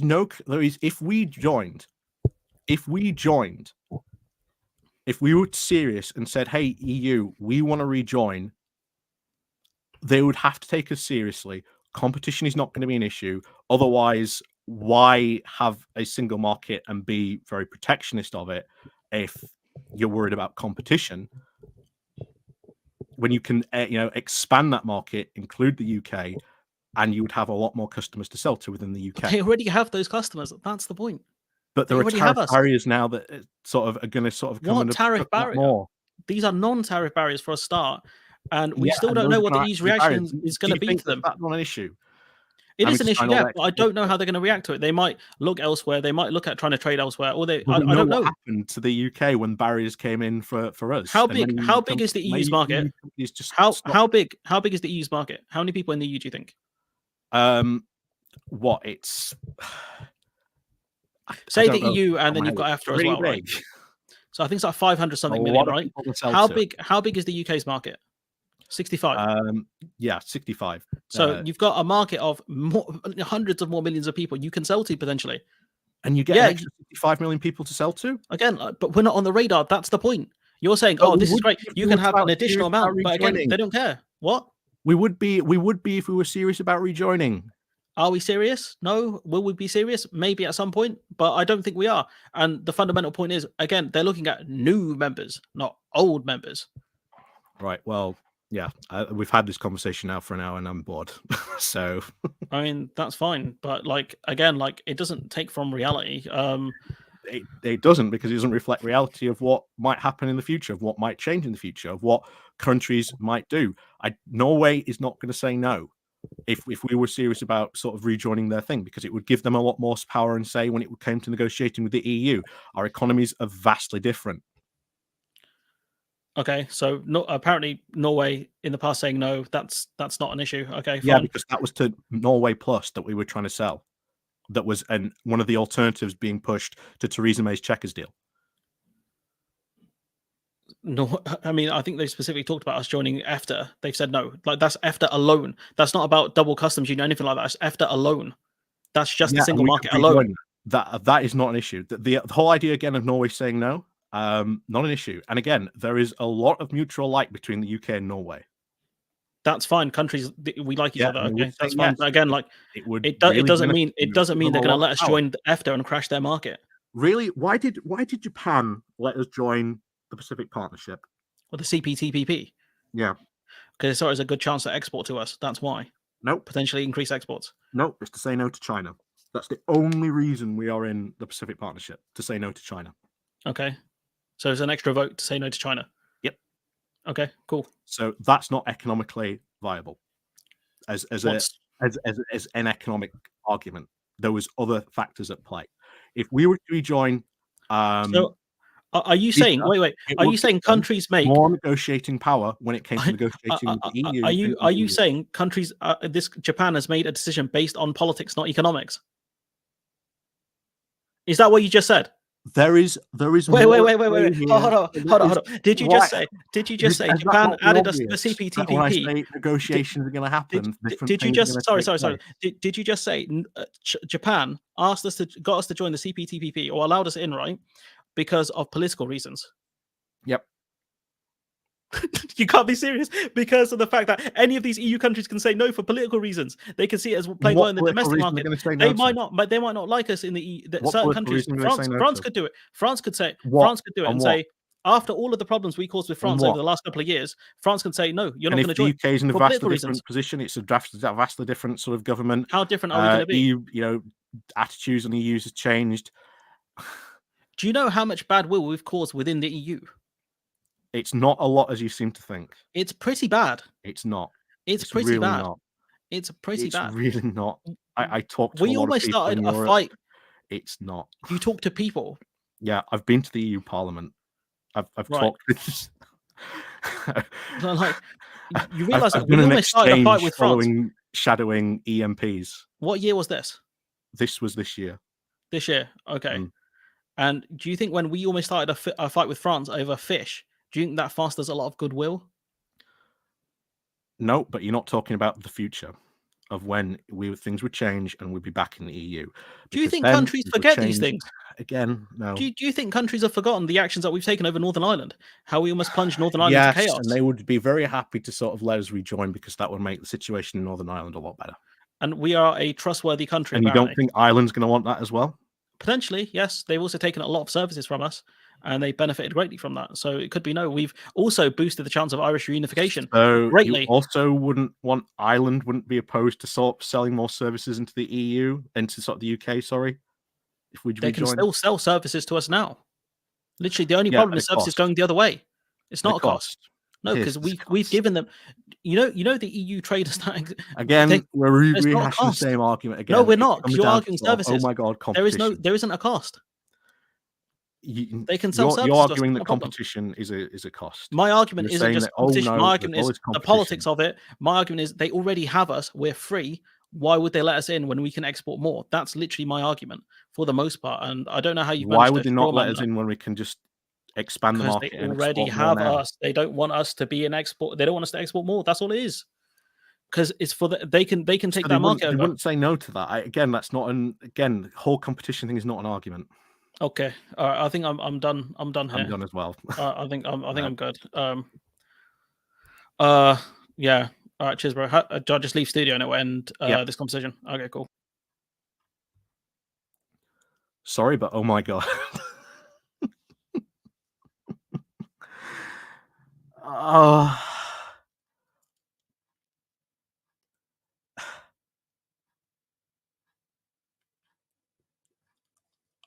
that was like arguing with a brick wall. That really was. But again, just why even have a single market if competition is why even have a single market if competition is like the be all and end all? Aren't companies in that single market already competing, and then it's more companies also join? They already compete technically with they already compete with companies outside the UK anyway, in America and Canada. Why even sign the Canada trade deal if that is going to add competition?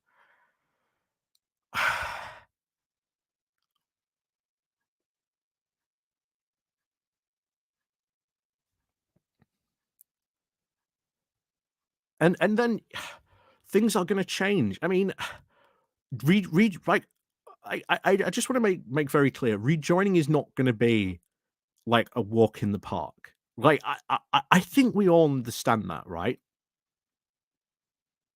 Like I think we all understand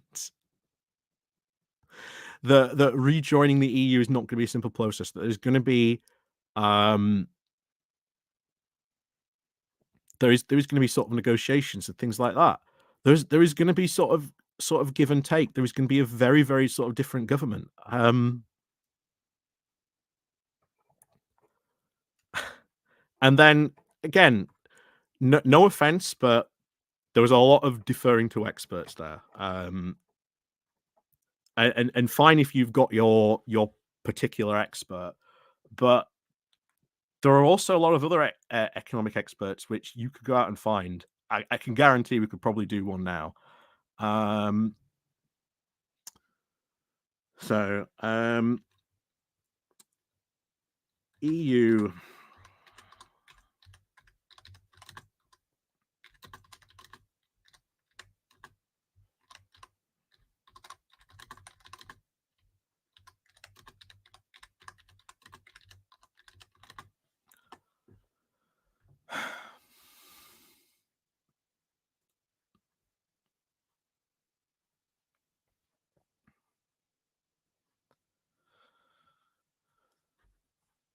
So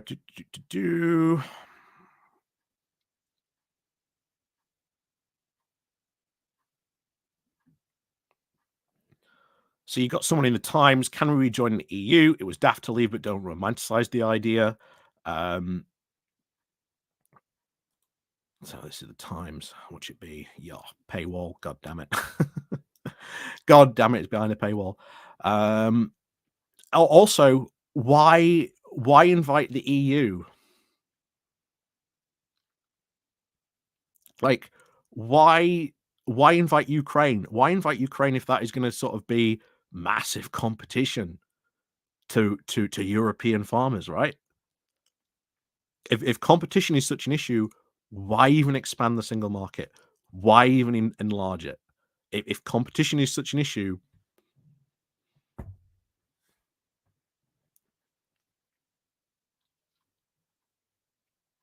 yeah. I mean, I work in marketing. One of the competition is your job. Exactly. Yeah. And because if we were to rejoin, we wouldn't be a third country anymore. Exactly. Exactly. Well,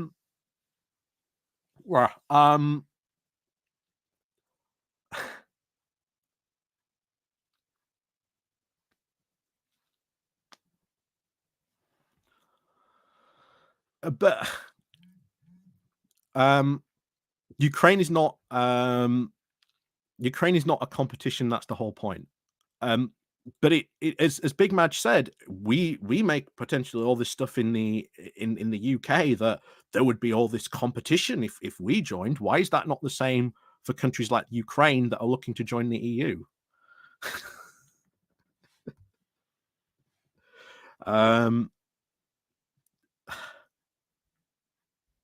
Yeah, I'm sorry, but it's really not an issue because otherwise there's no point inviting any more countries. Why is the EU looking at expanding? Why do sort of negotiations take place with countries, you know, joining?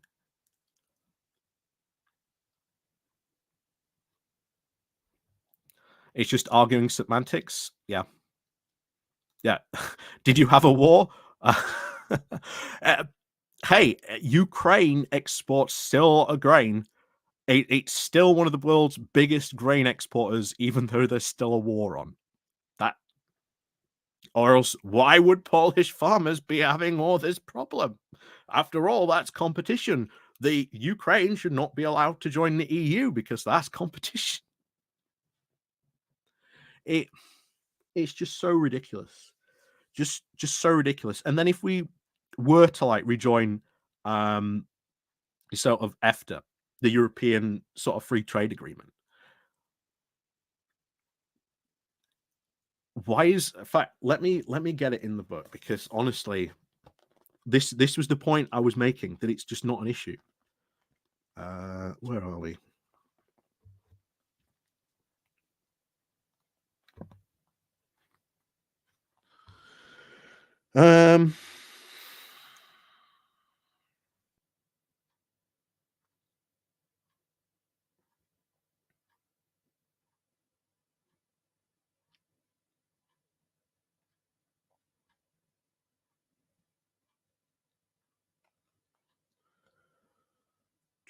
Do different supervisory bodies face the data print? Where is it?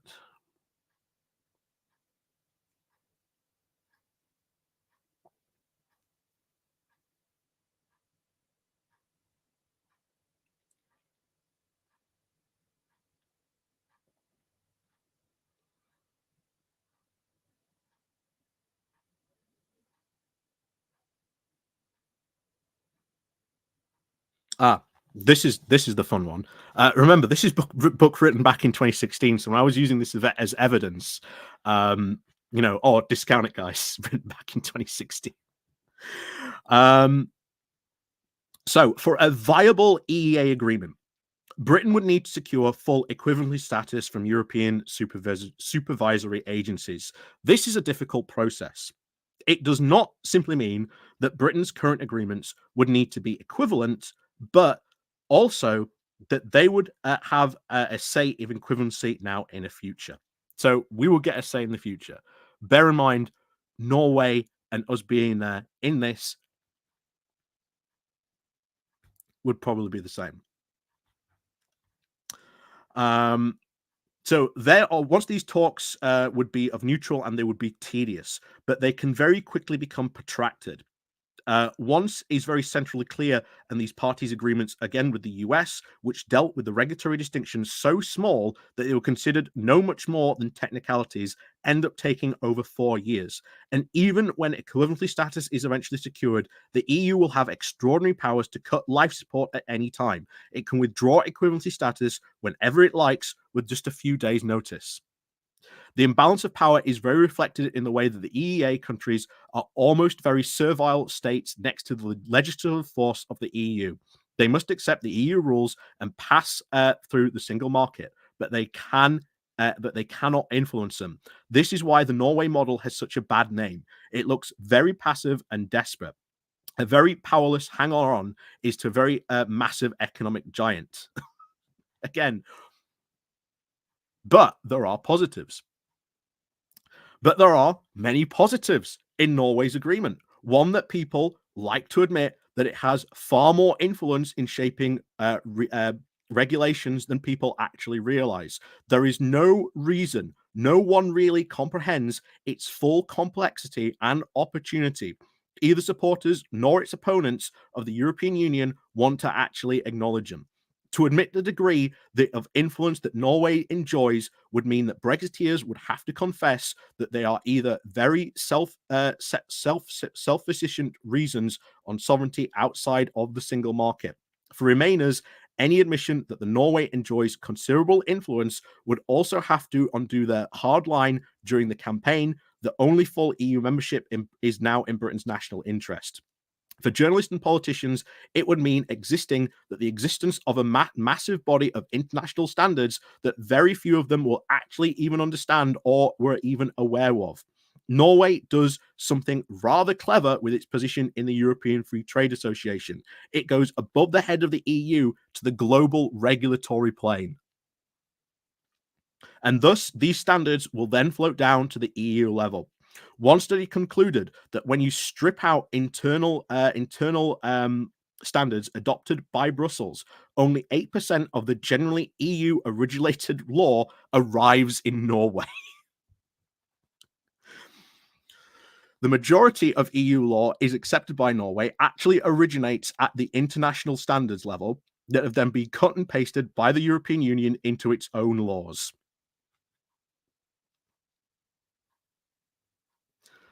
So, Norway seems to be quite powerful and influential, and maybe having the UK in this would also be quite influential as well.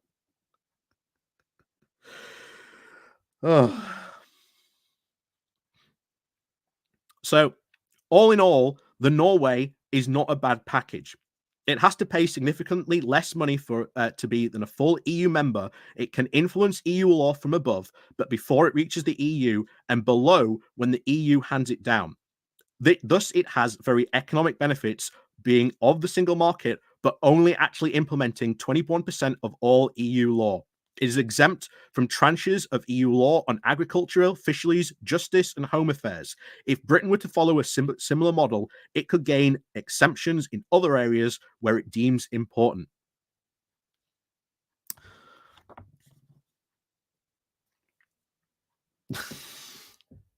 So, yeah, I'm sorry, but there's a lot of benefit to why Norway would want us in. It would give Norway a lot of extra power, and our economies are very different, very very different. Yeah. It feels like those who want the UK to rejoin are just being told to F off because of the behaviour of the current and past Brexiteer Tory governments. Yeah, it really does that. And bear in mind, I've had a lot of this through my JCI experience. You know, I've talked to a lot of Europeans. I have not met any European who is like anti rejoining. When I ask them that question, they're like, "Sure, we'd love you back." I have never met. There are probably them out there. There are, but through my JCI experience, which is meeting a lot of different EU countries, having a lot of that, it's radically different. And yeah, you do make a point, Angry Pagan.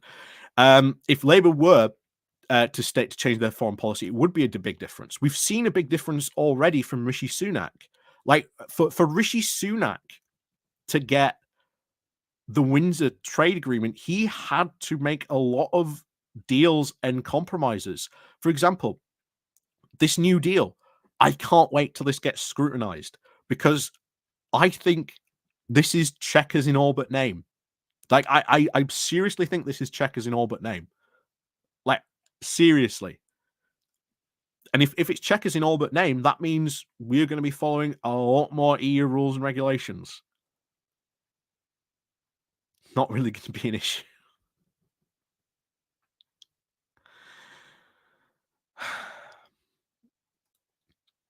Duke Vengeance. The left has many spiteful self-saboteurs. They would bog us down and go nowhere for eternity.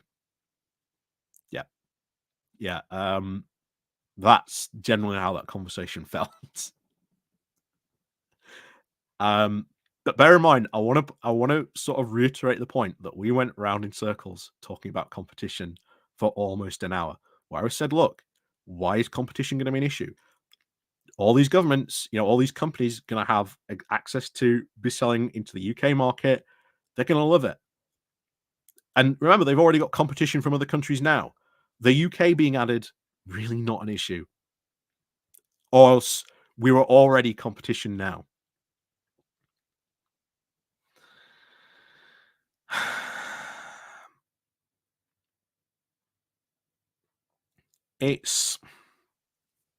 Yeah.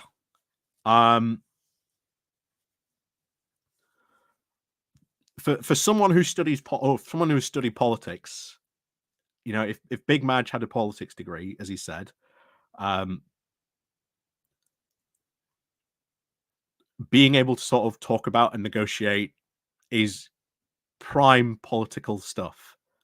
He should know that that should happen and that that's the case. But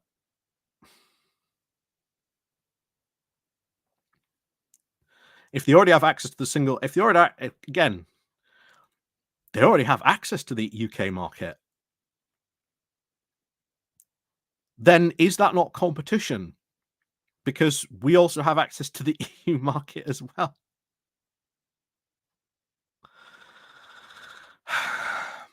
Again, yeah, it is mutually beneficial.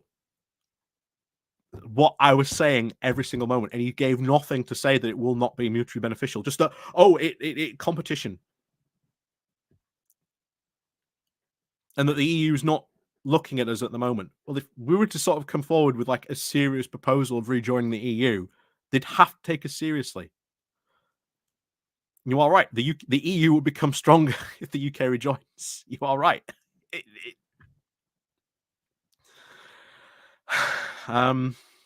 Yeah.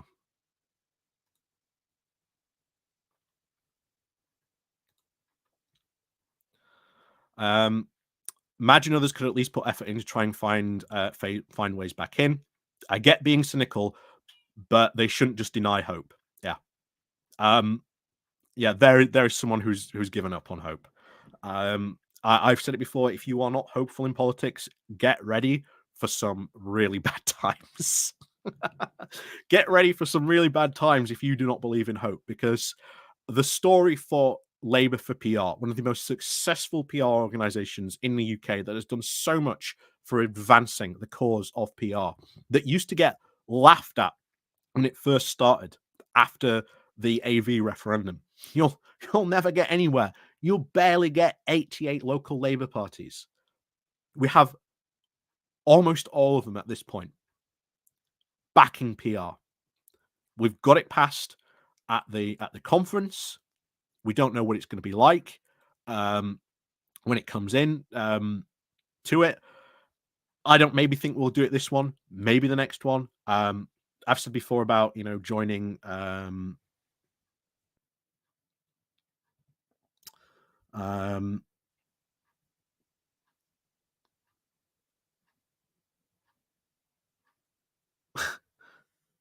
so yeah, it's yeah.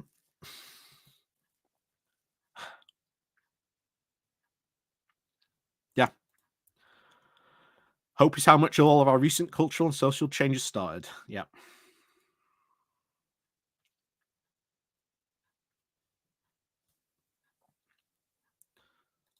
They're having competition now. Why is if it's competition now? Competition is just not an issue. You know, if competition was an issue, why did they sign the trade deal with Canada? After all, they're now competing with all those Canadian trade deals and all those Canadian companies. Why do trade deals at all with another country? Why is the EU pursuing trade deals at all if it's competition?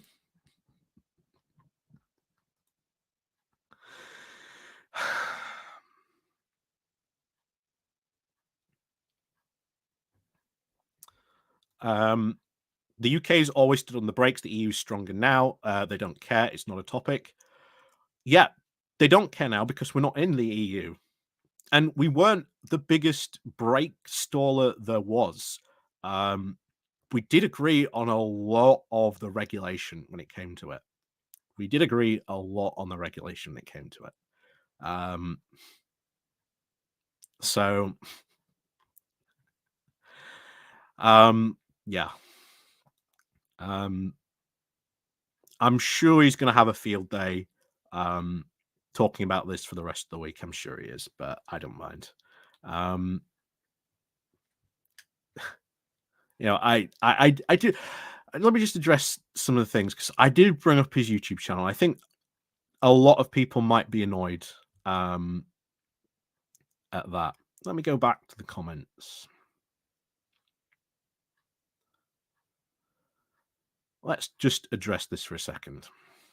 I just want to be very, very clear, because this was not a personal attack, as as what it came across, what people were saying. What I interpreted, what Maj has said, and he can disagree with it if he wants. He seemed to me to saying that that campaigning was sort of pointless.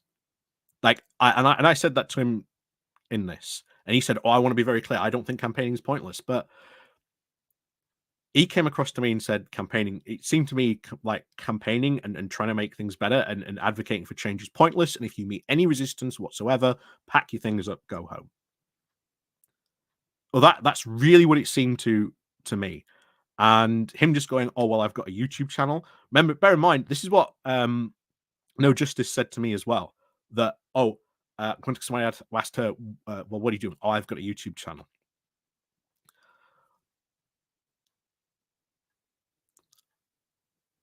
I'm gonna be honest. Just having a YouTube channel should not be enough. If you are serious about making political change, I am dead serious about that. I always advocate, get out there, go be a part of your local political party. Heck, if you are watching this and you're a conservative and you want to go join your local conservative party, go at it. Get involved in politics, because that's what you should be doing. Because not enough people in the UK are involved in politics, not enough people involved in local politics. If you really want to make a quick change, get involved in local politics. You can make a lot of changes very quickly. There are a lot, and I mean a lot, of socialists in local councils. Because of the very, very, very low turnout. And they've done a lot of good things. Preston is a prime example of what you can do if you campaign, you get on your local council and you campaign for stuff. The Preston model has been rolled out by so many, by so many sort of Labour councils, and it has been proven to work. Now they've never fully implemented stuff. They've done bits and pieces, but it's been proven to work. And that was very, very much a socialist idea. Preston bucks a lot of the national trends. Not that it doesn't have its problems, but it bucks a lot of the national trends when it comes to things like this. But hey, we'll see. Yeah. I think you're wasting your time, Bolly. Yeah.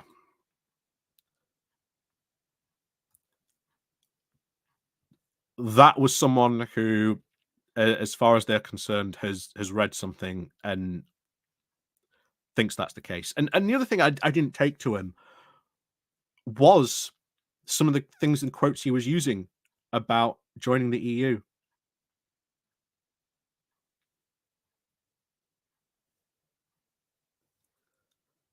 But there you go. I mean, sort of shocked me. He didn't even realize that they were talking about Norway Plus. But there you go. Yeah, I warned people a lot recently about watch people who suddenly become very anti-Labour.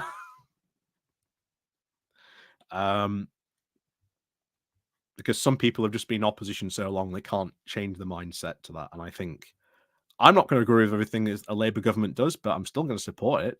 So I'm going to get, I'm going to get stuff that we want from it. But a lot of people on the left can't see, I think, the bigger picture about, we've talked about, having a progressive majority in Parliament. Starmer's going to have to pay attention to that, like it or not. The fiscal rules stuff. Hey, there's a lot of stuff you can suddenly fit into fiscal rules. I think we'll start seeing that. But at the moment, hey, if they get in and they can do good, why not? I feel like you should have said that Labour have already said that cutting more tax holes, obviously, than regulatory toted ones, plus clawing back misappropriated pandemic cash. Yeah, I did say that to them, that they would close tax loopholes. and that would be good. Closing tax loopholes are good. That's true. What do I think of this conversation compared to my other ones? Well, better than no justice, definitely. I think a bit more painful, but I think it was better than the no justice one. Not as good as probably one with Kevin Logan. Probably fits somewhere in the middle. But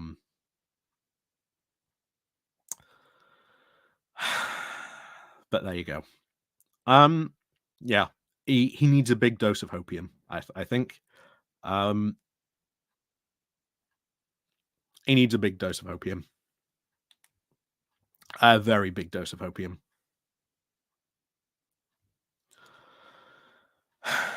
But there you go. So yeah, I hope you all enjoyed that. Yeah, that was interesting. And yeah, I think again, the other sad thing was we probably agreed on so much, and yet I think he was more interested in having an argument.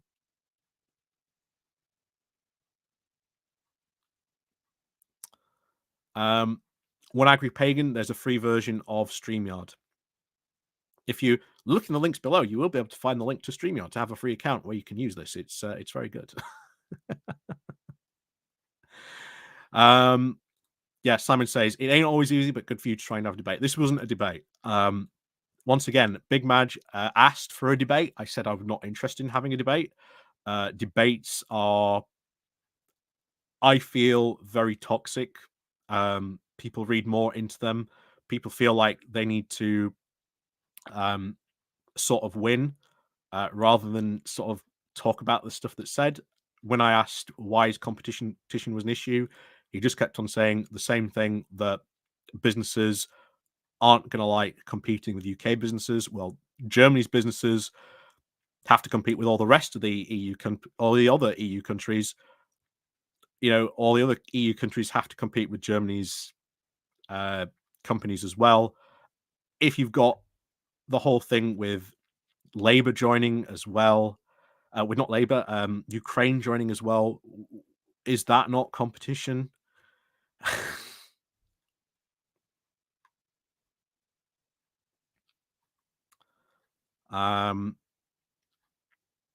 Yeah. Labour's fiscal rules have plenty of scope for borrowing and capital investment, which seem to be very confused with day-to-day spending. Yep. And again, that's what I said. I said Labour are going to have to get more capital investment, and that, you know, they can borrow within those fiscal rules, although inflation is going to cause a problem for that.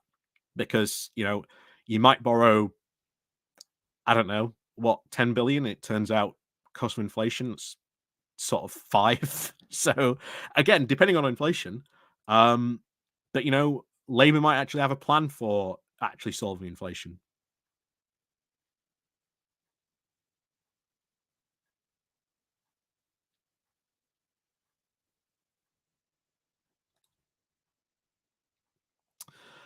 Controversially, I found wisdom in listening to and getting into sort of debates, trying to see and understand others' perspective better.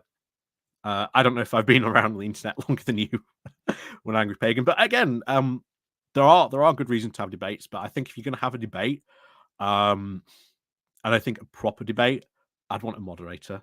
I'd want a moderator. I'd want very set specific topics. That's what I would want for that. But yeah, like I say, I'm not interested in having a debate. I'm more interested in having conversations with people at this moment in time. But there you go. EU countries got exactly the same rules. That's competition. They don't need others with lower standards. But if we join the EU, we're gonna have to accept the EU standards. Just you do realize that we are going to have to accept the EU rules and regulations when it comes to that.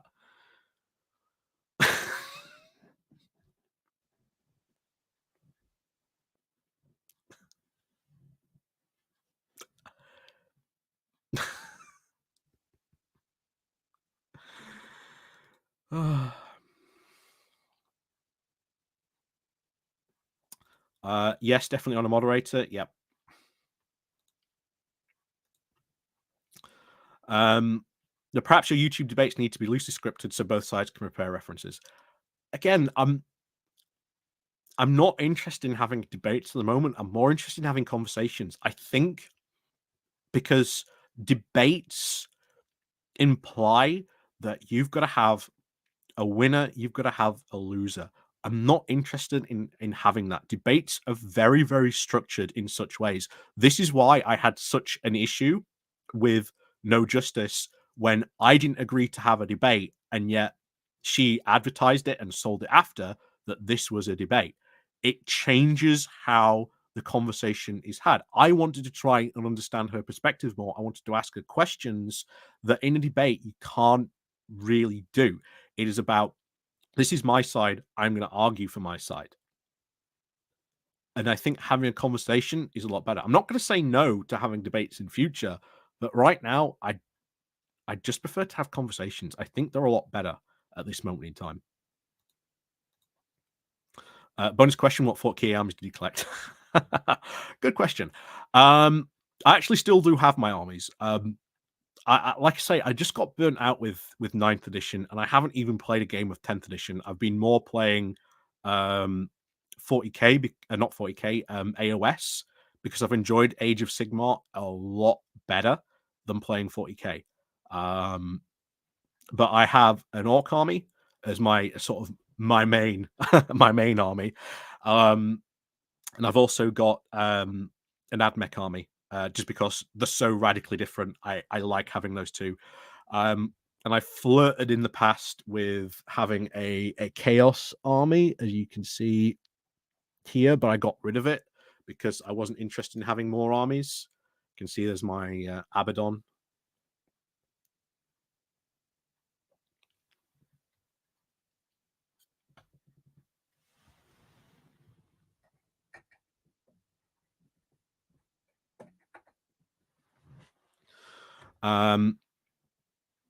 But yeah, will I go back to playing 40k eventually?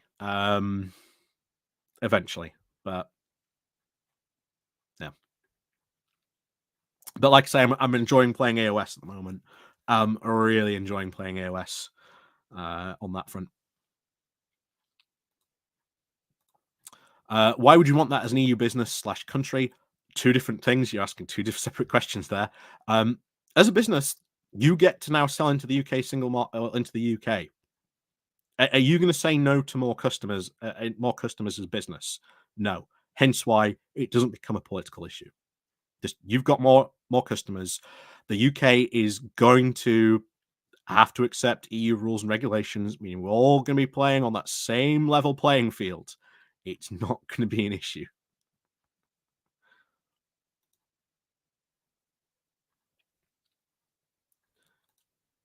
What is the benefit? More customers. If you are a business, you want to sell to customers. Otherwise, you can't really have a business if you don't have customers. Oh, yeah.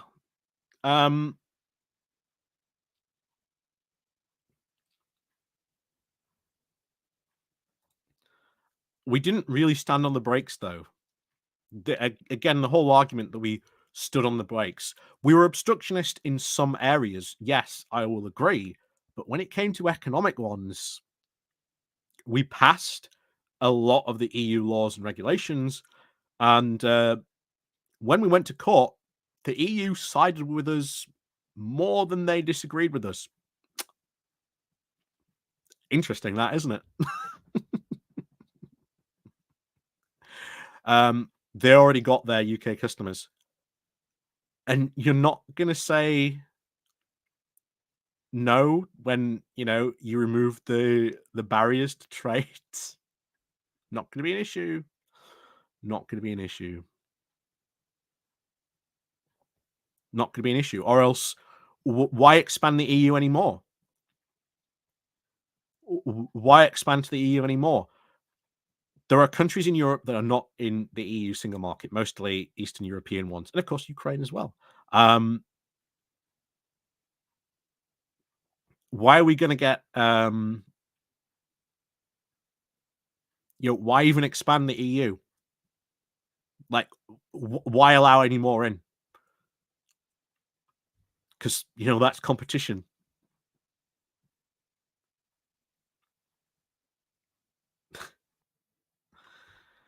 That sounds like the making of an interview show where each of the sides gets to interview you back on their channel. Not really. Again, an interview is a more formal setting, and I'd rather do it in a more relaxed way. To be honest, I mean, I suppose you could still call it an interview then, but I just prefer a lot more relaxed way to do it, to be honest. But there you go.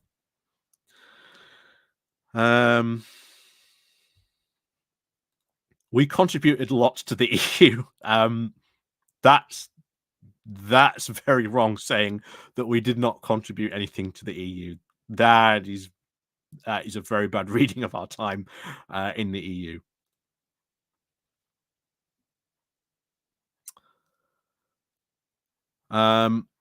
Yeah, good point. Yeah, why aren't EU countries trying to kick each other out of a competition? Yeah, exactly. If that's the case, every EU country should be trying to kick Germany out because it's such a big economy. And after all, Germany's like the biggest economy in the EU. Isn't that competition against all those other? But again, as you said, they all follow the same rules, but that's still competition. Even if you're still following the same rules, which again, when we rejoined, we would still be following the same rules and regulations as everyone else. Because again, to join that, you have to.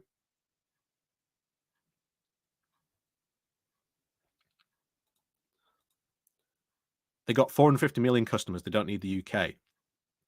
That's a very big market. And, you add an extra, 65 billion?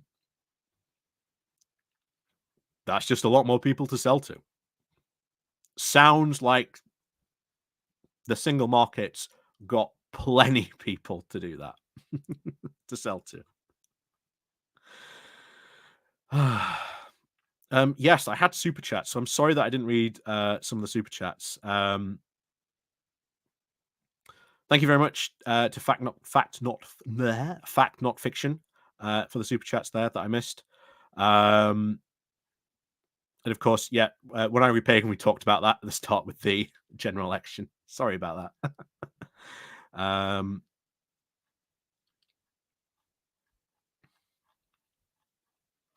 Like I say, I just want to go back to the start because a lot of people.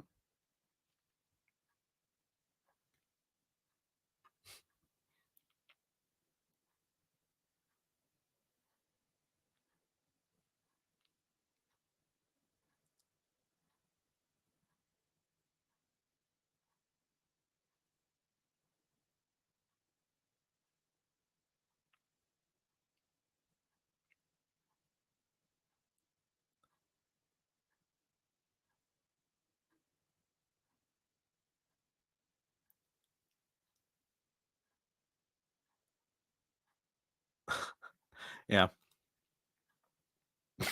Big Maj, I don't want to change the world. I just want to drink beer and drive a Harley Davidson. I did laugh at that.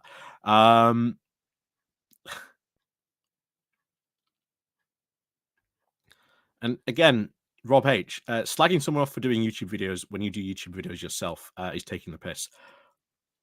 As I said, I think if you really want to affect change, which according to him he does, he could do a lot if he, went out and started to campaign, go around door knocking, getting involved in campaigns. That's really how you affect political change. It's really cringy when I hear some people go, who want to affect political change, just say, I just have a YouTube channel. I think that's yeah, very, very cringy. But there you go.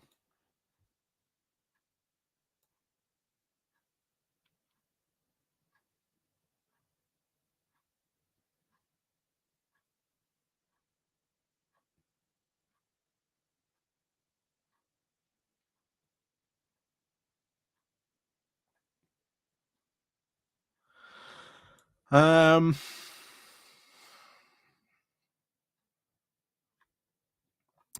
if you have social anxiety? Talk. You can go and hand out leaflets. Seriously, you don't have to do door knocking. You don't have to do door knocking. Just say that to the yoga campaigners. I'd rather not really speak to anyone, but I can hand out leaflets.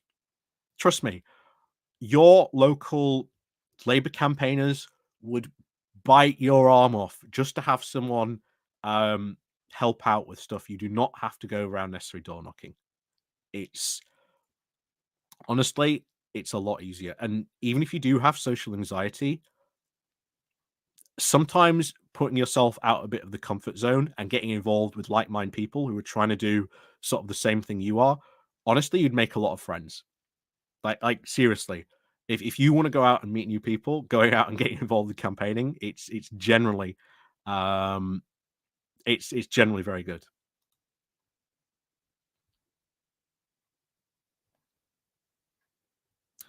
Yep, channel generally draw like-minded people. Yes, they do. They do draw like-minded people. That's very true.